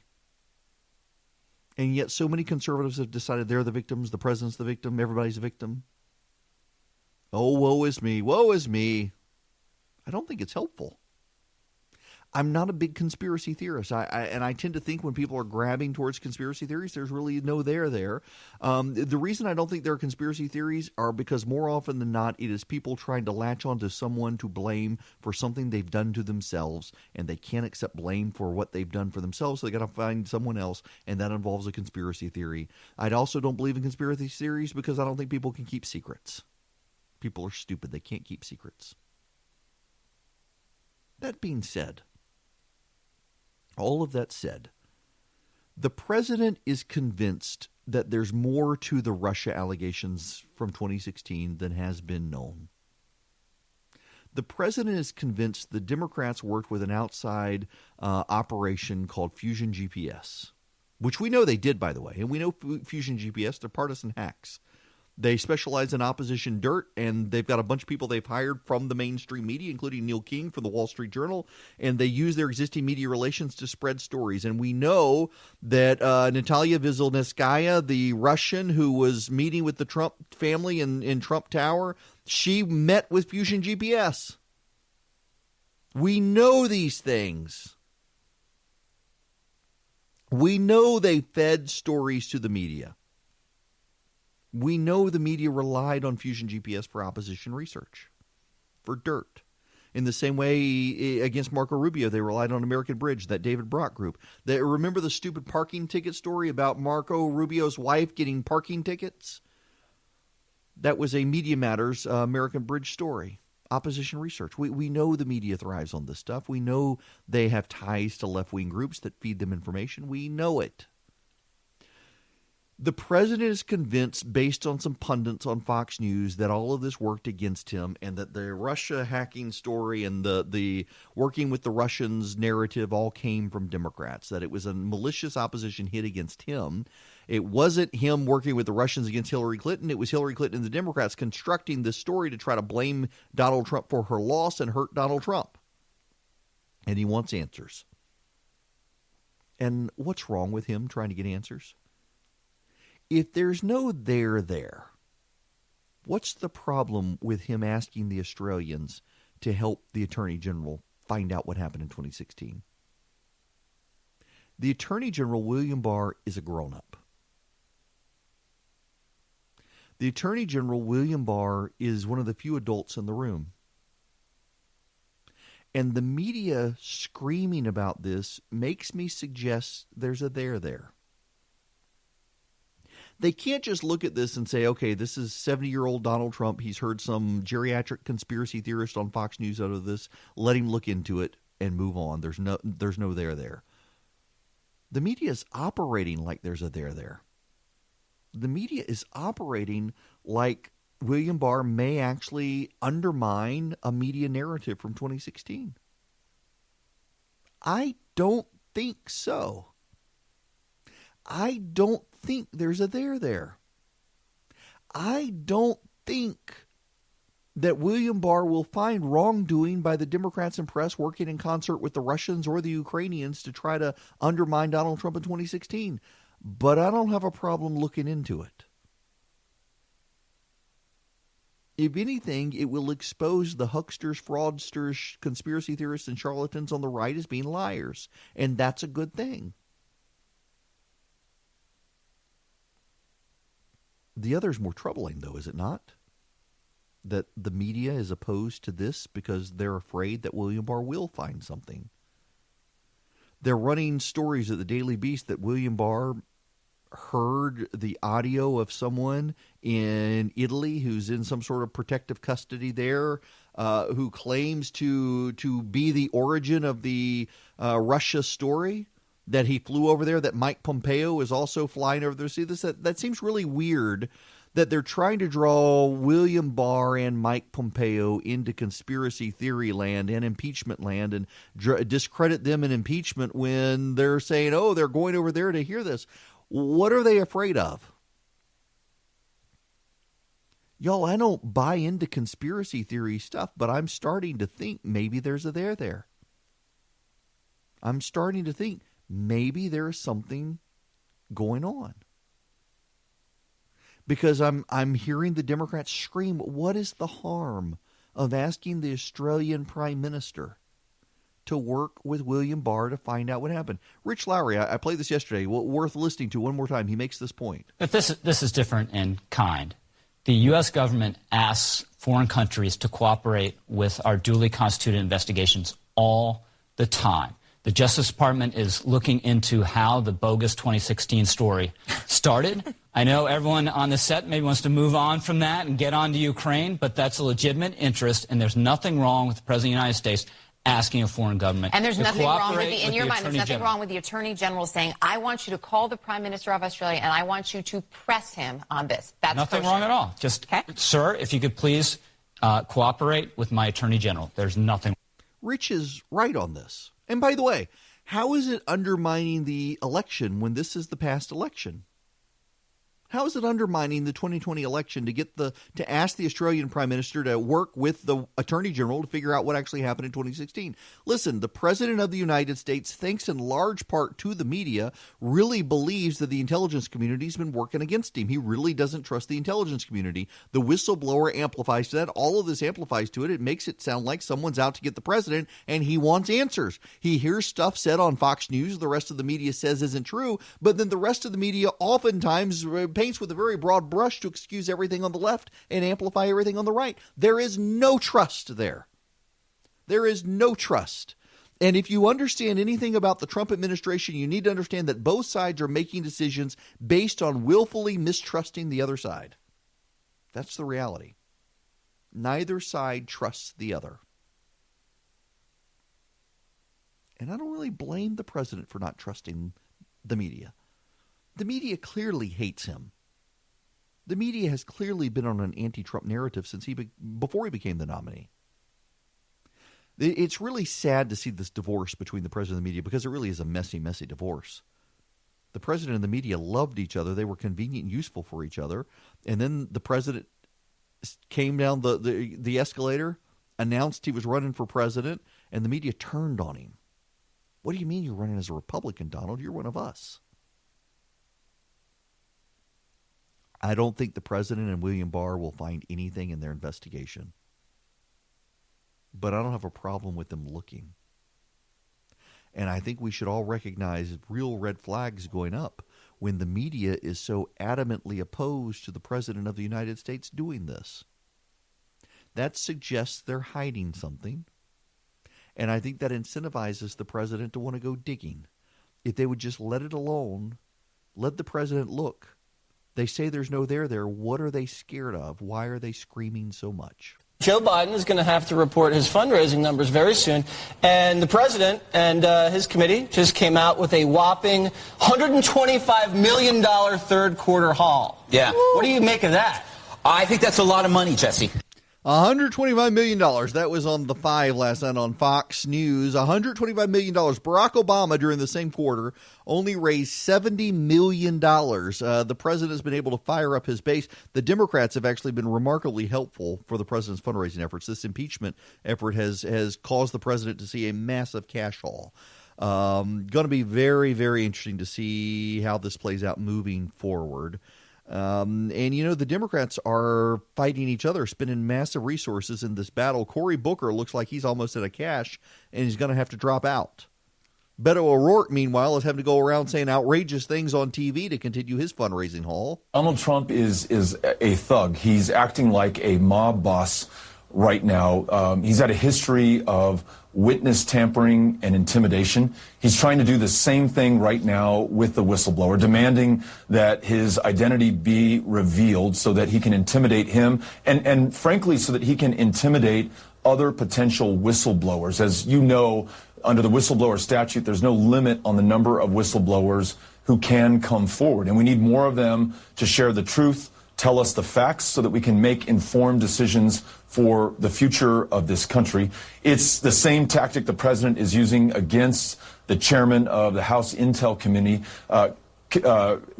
trying to accuse him of treason, knowing full well that the ultimate punishment for treason is death. And this is someone who's trying to do their job, trying to ensure that the American people have the truth and that we hold this president accountable. So he's demonstrated that he will stop at nothing to preserve his purchase on power. He'll stop at nothing to use his political office to dig up dirt on his political enemies. And we as a country must stop at nothing to make sure that we have the truth, accountability, and justice at the end of the day. So we've got to stand up to his bullying and to his mob boss tactics. Oh, boy. Oh, boy. He's got to say this sort of stuff to stay viable. He's got to say this stuff to continue having buzz. But I think Beto's days are over as a candidate. He just hasn't realized it yet. It's kind of funny to watch the media love affair. When he was running against Ted Cruz, they all loved him, but now that he's running against Elizabeth Warren, the media doesn't want to pay any attention to him.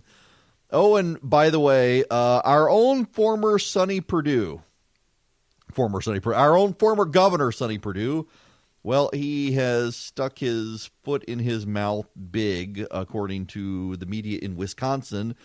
President Donald Trump, this is from the Star Tribune in Madison, Wisconsin. The President Donald Trump's Agriculture Secretary, former Georgia Governor Sonny Perdue, said Tuesday during a stop in Wisconsin he doesn't know if the family dairy farm can survive as the industry moves towards a factory farm model. In America, the big get bigger and the small go out, Perdue said. I don't think in America we, for any small business, we have a guaranteed income or guaranteed profitability. Now, what he's saying is not wrong. You do need to understand that, but it's going to be blown up by Democrats saying, but the farmers are already upset by tariffs, and this is just going to be blown up. Now, speaking of being blown up, I was nearly blown up last night. I got to tell you all a personal story. We have to deviate. We have to deviate from text. I nearly got divorced last night. Actually, I didn't nearly get divorced. I nearly got dead by my wife. So, you know how Hollywood is boycotting Georgia, and they're not doing films in Georgia anymore because of the fetal heartbeat law. Anyway, Marvel is filming Black Widow in Macon. They're here through tomorrow night. Scarlett Johansson apparently has been sighted in town. If you don't know, I broadcast the show. My flagship station is WGAU in Athens, Georgia, and I actually broadcast out of my house in Macon. And so I took the kids downtown. Macon's got a great downtown. It's really revitalized over the last couple of years. Some fantastic restaurants, brew pubs and stuff. And the kids wanted to go down to Piedmont Brewing, which is a great little beer brewery that has fantastic food. No, the kids don't drink. But my wife loves the fish and chips, their chicken, their burgers, brisket. They've got great wings. I'm not a big wings eater, but I love their wings. They're smoked. But they really want to go downtown because of Scarlett Johansson.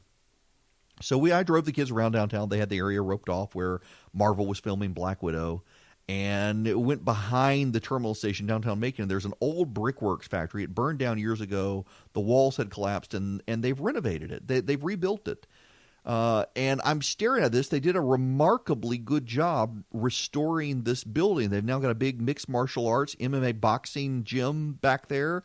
There are apartments, and I'm staring at this building, oblivious to the fact that there is a woman in a teeny tiny string bikini with her butt up in the air, bent over for the world to see all in her glory, architectural wonder that she was. I never saw her. And I'm stopped staring at this building, and my wife and kids are like, "What are you looking at?" My kids are in the back, Dad, what are you doing? And as I turned the corner, I guess there's somebody behind me, and I'm looking. I mean, they've got the whole building, the cement work. They didn't expose the cement, or they did expose the cement now. She got the gray cement and the dark red brick. It looks really, really good. And my wife hits me. I'm like, what are you doing? What are you hitting me? And she thinks I'm staring at the woman in the bikini. I had to make the block to see the woman in the bikini, who, by the way, by the time we came back, was bent over again for all the world to see her architectural wonders. And she was impressive, too. But I was actually looking at the building. My life nearly ended, though, last night. No one believes I was really looking at the building. I swear I was. Welcome back. It is Eric Erickson here, the Eric Erickson Show across the state of Georgia. The phone number 877-97-ERIC, 877-973-7425. We're going to step away from politics because there's other news. And I think that California, for once, has done something commendable. I think Georgia should do it. I actually think Tennessee needs to do it. To give some encouragement to Tennessee's football players. California has decided that NCAA players can have endorsements and make money in college. I would like to see the SEC and the ACC follow suit.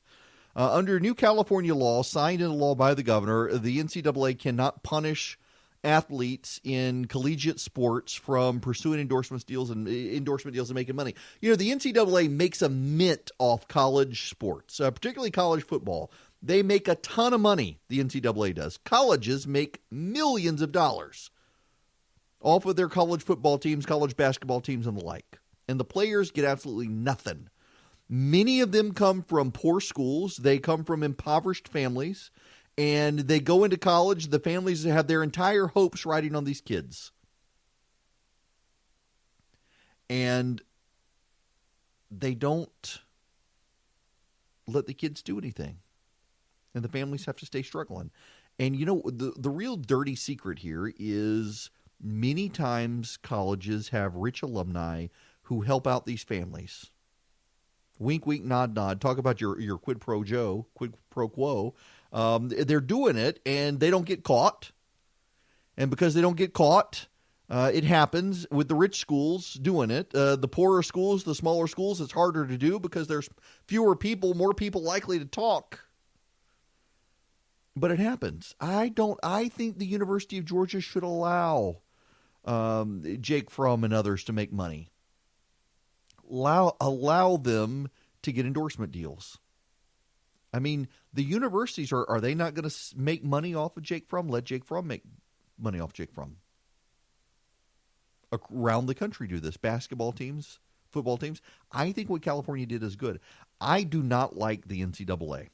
And you know what? The moment I decided I genuinely hated the NCAA was the moment they decided that universities and colleges needed to get rid of offensive mascots. Like if you had a mascot who was an Indian, or you had the Raging Cajuns in South Louisiana, that might offend somebody. We can't have them. You got to do puppies and unicorns. Those are your mascots. Imaginary animals.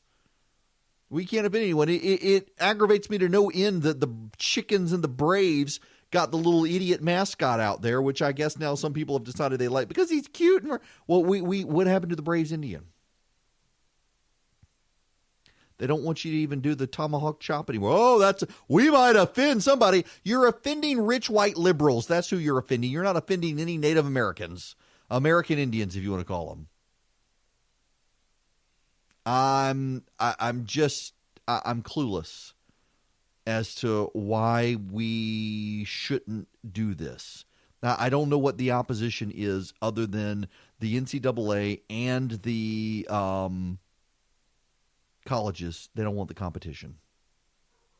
I think we should do this. Now, shifting back into politics, the president has said he's been observed. This is the latest leak. Drip, drip, drip again. I'm telling you, this is all coordinated to make the president look like he's out of his mind. He's crazy. He needs to be removed. They didn't get the 25th Amendment option, so they're going for the impeachment option. The president apparently told people he wanted a very big wall that was electrified so that they could electrocute illegal immigrants trying to get over it, that they should shoot them in the legs to hurt them, and also that he wanted a trench filled with alligators.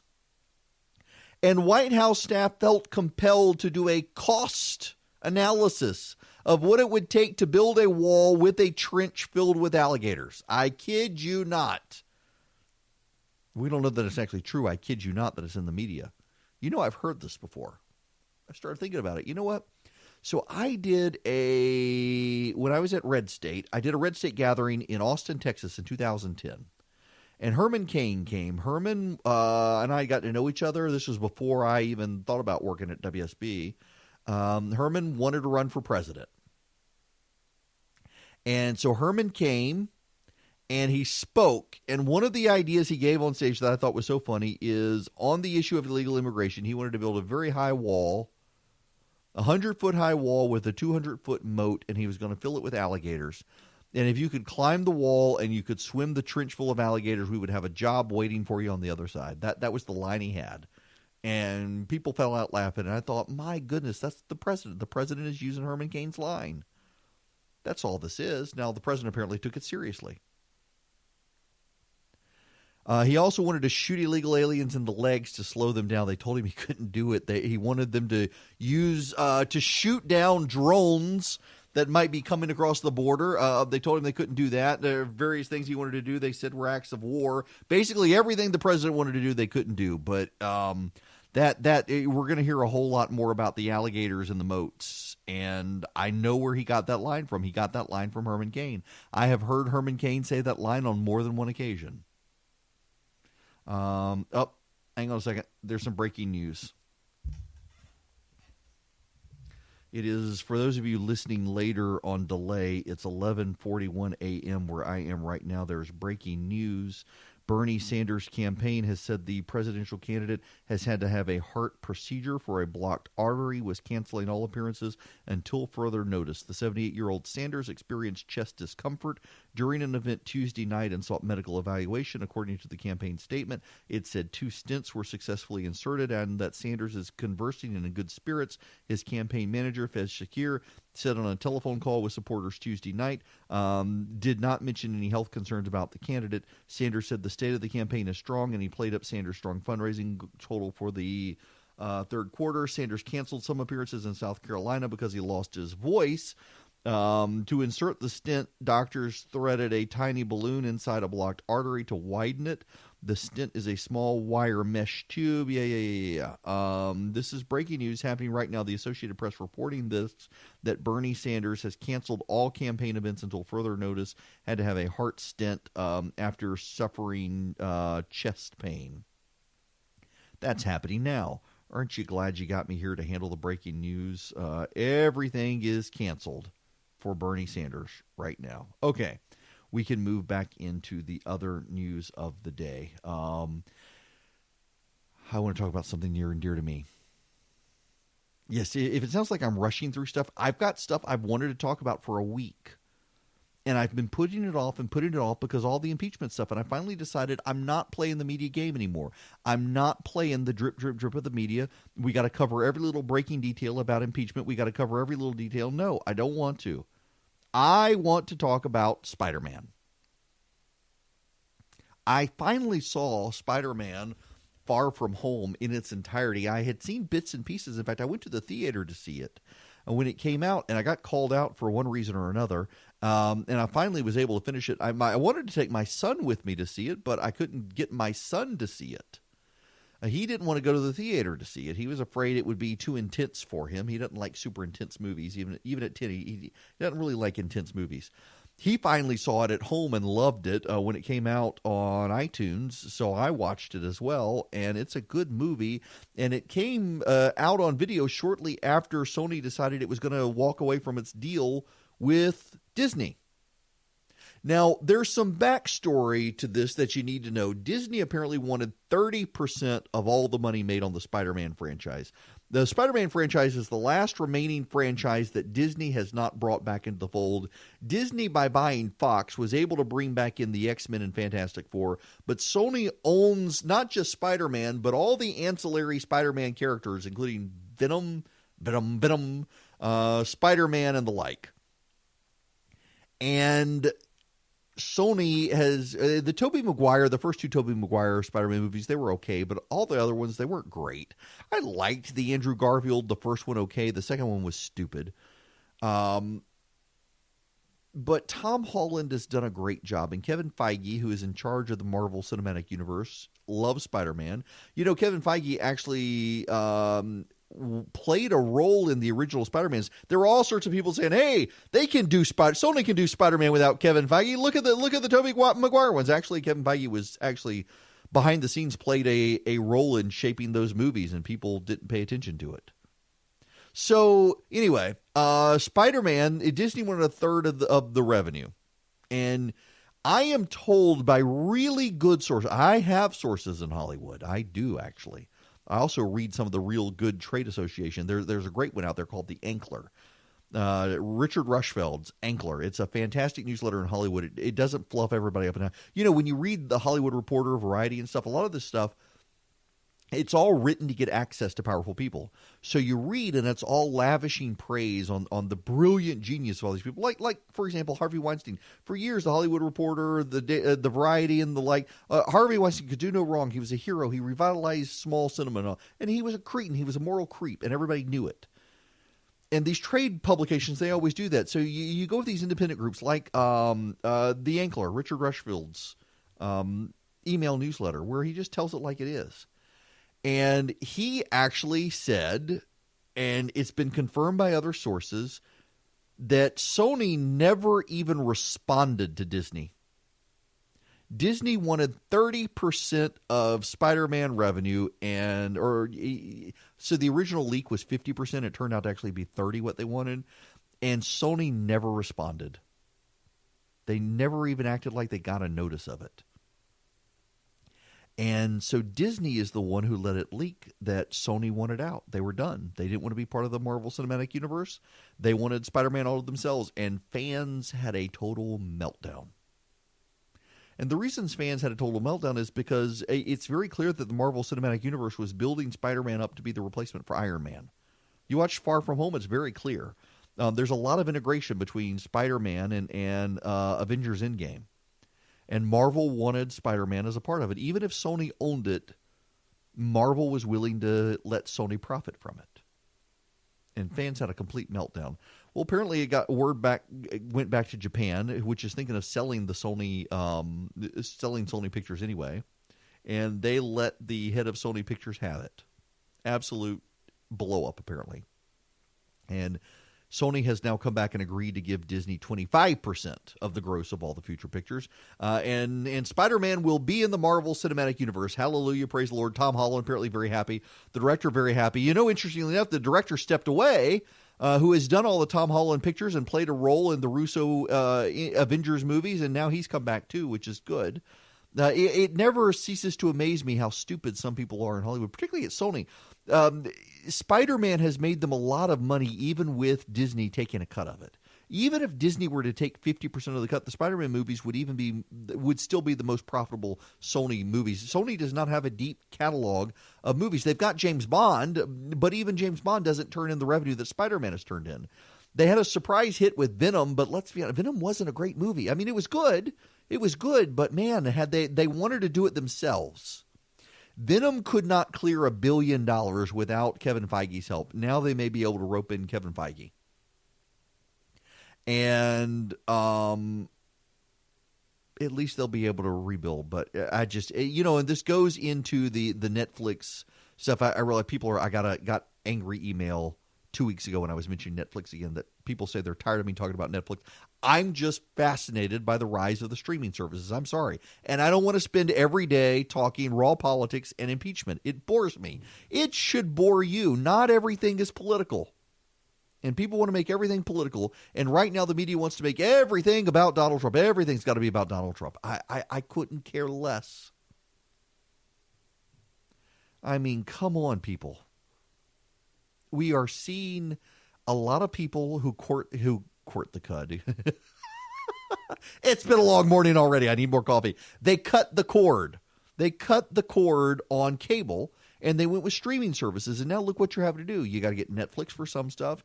You're going to have to get NBC Universal's Peacock for something else. You're going to have to get Disney for ESPN, Hulu, and Disney. You're going to have to get Apple TV if you want the Reese Witherspoon, Jennifer Aniston stuff. Who else is out there?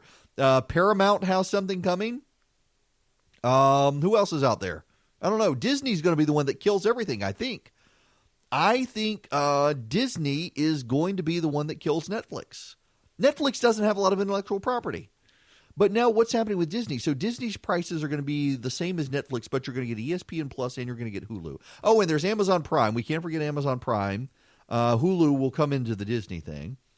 And all the people who cut the cord so they weren't paying for 200 channels, they could just get what they want. Well, now they're going to have a streaming package where you're going to have Apple and Amazon and Disney and Hulu and ESPN and CBS. Let's not forget CBS. You're going to have HBO Max. You're going to have Netflix. You're going to have essentially, you're going to have a cable package. I was listening to somebody the other day. I was listening to an entertainment podcast. And they said, imagine if someone put together a package and they had all of the different streaming services you wanted, and they called them channels. And it came through a cable in your wall, and so they called it a cable package of channels. Imagine if we had that. We're going full circle into this situation. I find that rather funny. We are back to where we were with cable. I've still got cable, and the main reason I still have my cable, I've got DirecTV, the NFL package. I don't want to give up the NFL package, and no one in the streaming services can do sports like live TV, even the ESPN stuff. Yeah, a buddy of mine just texted me and says he thinks Apple wants. I think Apple should buy Netflix, except Netflix is so overrated right now. What's going to happen is you're going to have the Disney service launch and crash Netflix to make it worth Apple buying. But they've got the film. I mean, The Crown is actually good stuff. Apple, if they bought Netflix, would own Daredevil. The Daredevil series in Netflix, it's not going over to Disney. It's staying at Netflix. They're just not making it anymore.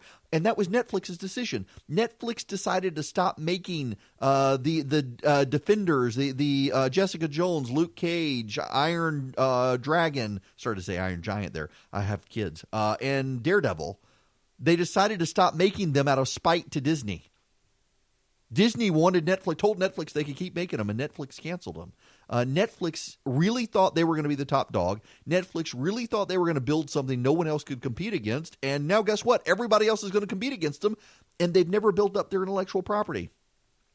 So let their stock crash, and then Apple will buy them, and Apple can get all this other stuff. Because, I love my Apple, but my God, have you people run the iOS 13 update? It's crap. I mean, iOS 13 and 13.1, and now they've got 13.1.2 is out today. It is the most bug-filled piece of software Apple has ever come out with. The cult is failing me. It's failing everyone. I don't know what's going on with Apple. They rushed out too many products at one time, software and hardware, and it screwed them up. And they're trying to get out the streaming service and the arcade service. They're making me subscribe to everything. It's ridiculous. Hello there. It is Eric Erickson here. Have I dazzled you with the streaming service? You should see the text messages I'm getting. Occasionally, this show, we don't get a lot of phone calls here. I get it. A lot of people listening in their offices or elsewhere, but I get a lot of text messages from people and direct messages from people on social media who are listening to the program. And I notice the older you are, the more likely you are to call in. But so anyway, the number of text messages and direct messages I have from people right now saying, oh my gosh, iOS 13 is garbage. Yes, it is garbage. It absolutely is. You know what else is garbage? All of the nutritional data that says don't eat red meat. Turns out red meat's not going to kill you. Scientists have done a massive comprehensive study of eating red meat. And the study shows that eating red meat is not going to kill you. It's not going to raise your triglycerides. It's not going to do all the stuff that for years nutritionists have said. Now, nutritionists, you should know, are calling BS on this. They say it's not a real study or the study is flawed, whatnot. Essentially, it's a study of all of the studies. They've gone back and looked at all the studies in addition to new research, and they're showing that all the studies about red meat being bad for you are wrong. There's a catch. You know who's really upset about this? Progressives. And it is progressive nutritionists and others who are coming out upset about this.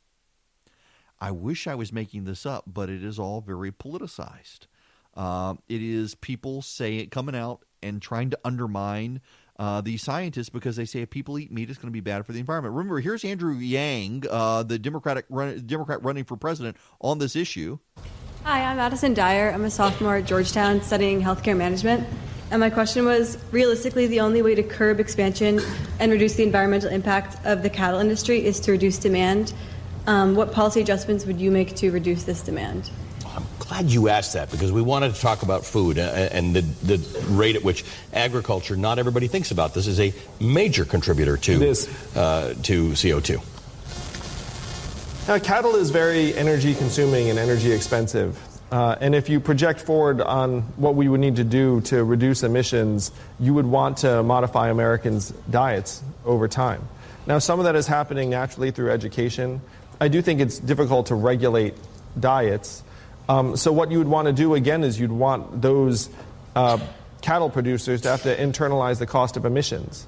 Because if your cattle ends up polluting a lot, which they do just naturally, we don't hate them for it. I mean, they're just big animals. Don't hate the cattle, hate them, whatever. So then what that would naturally do, and some people are going to hate this, but it would probably make those products more expensive. And that is appropriate because there's a cost to producing food in that way.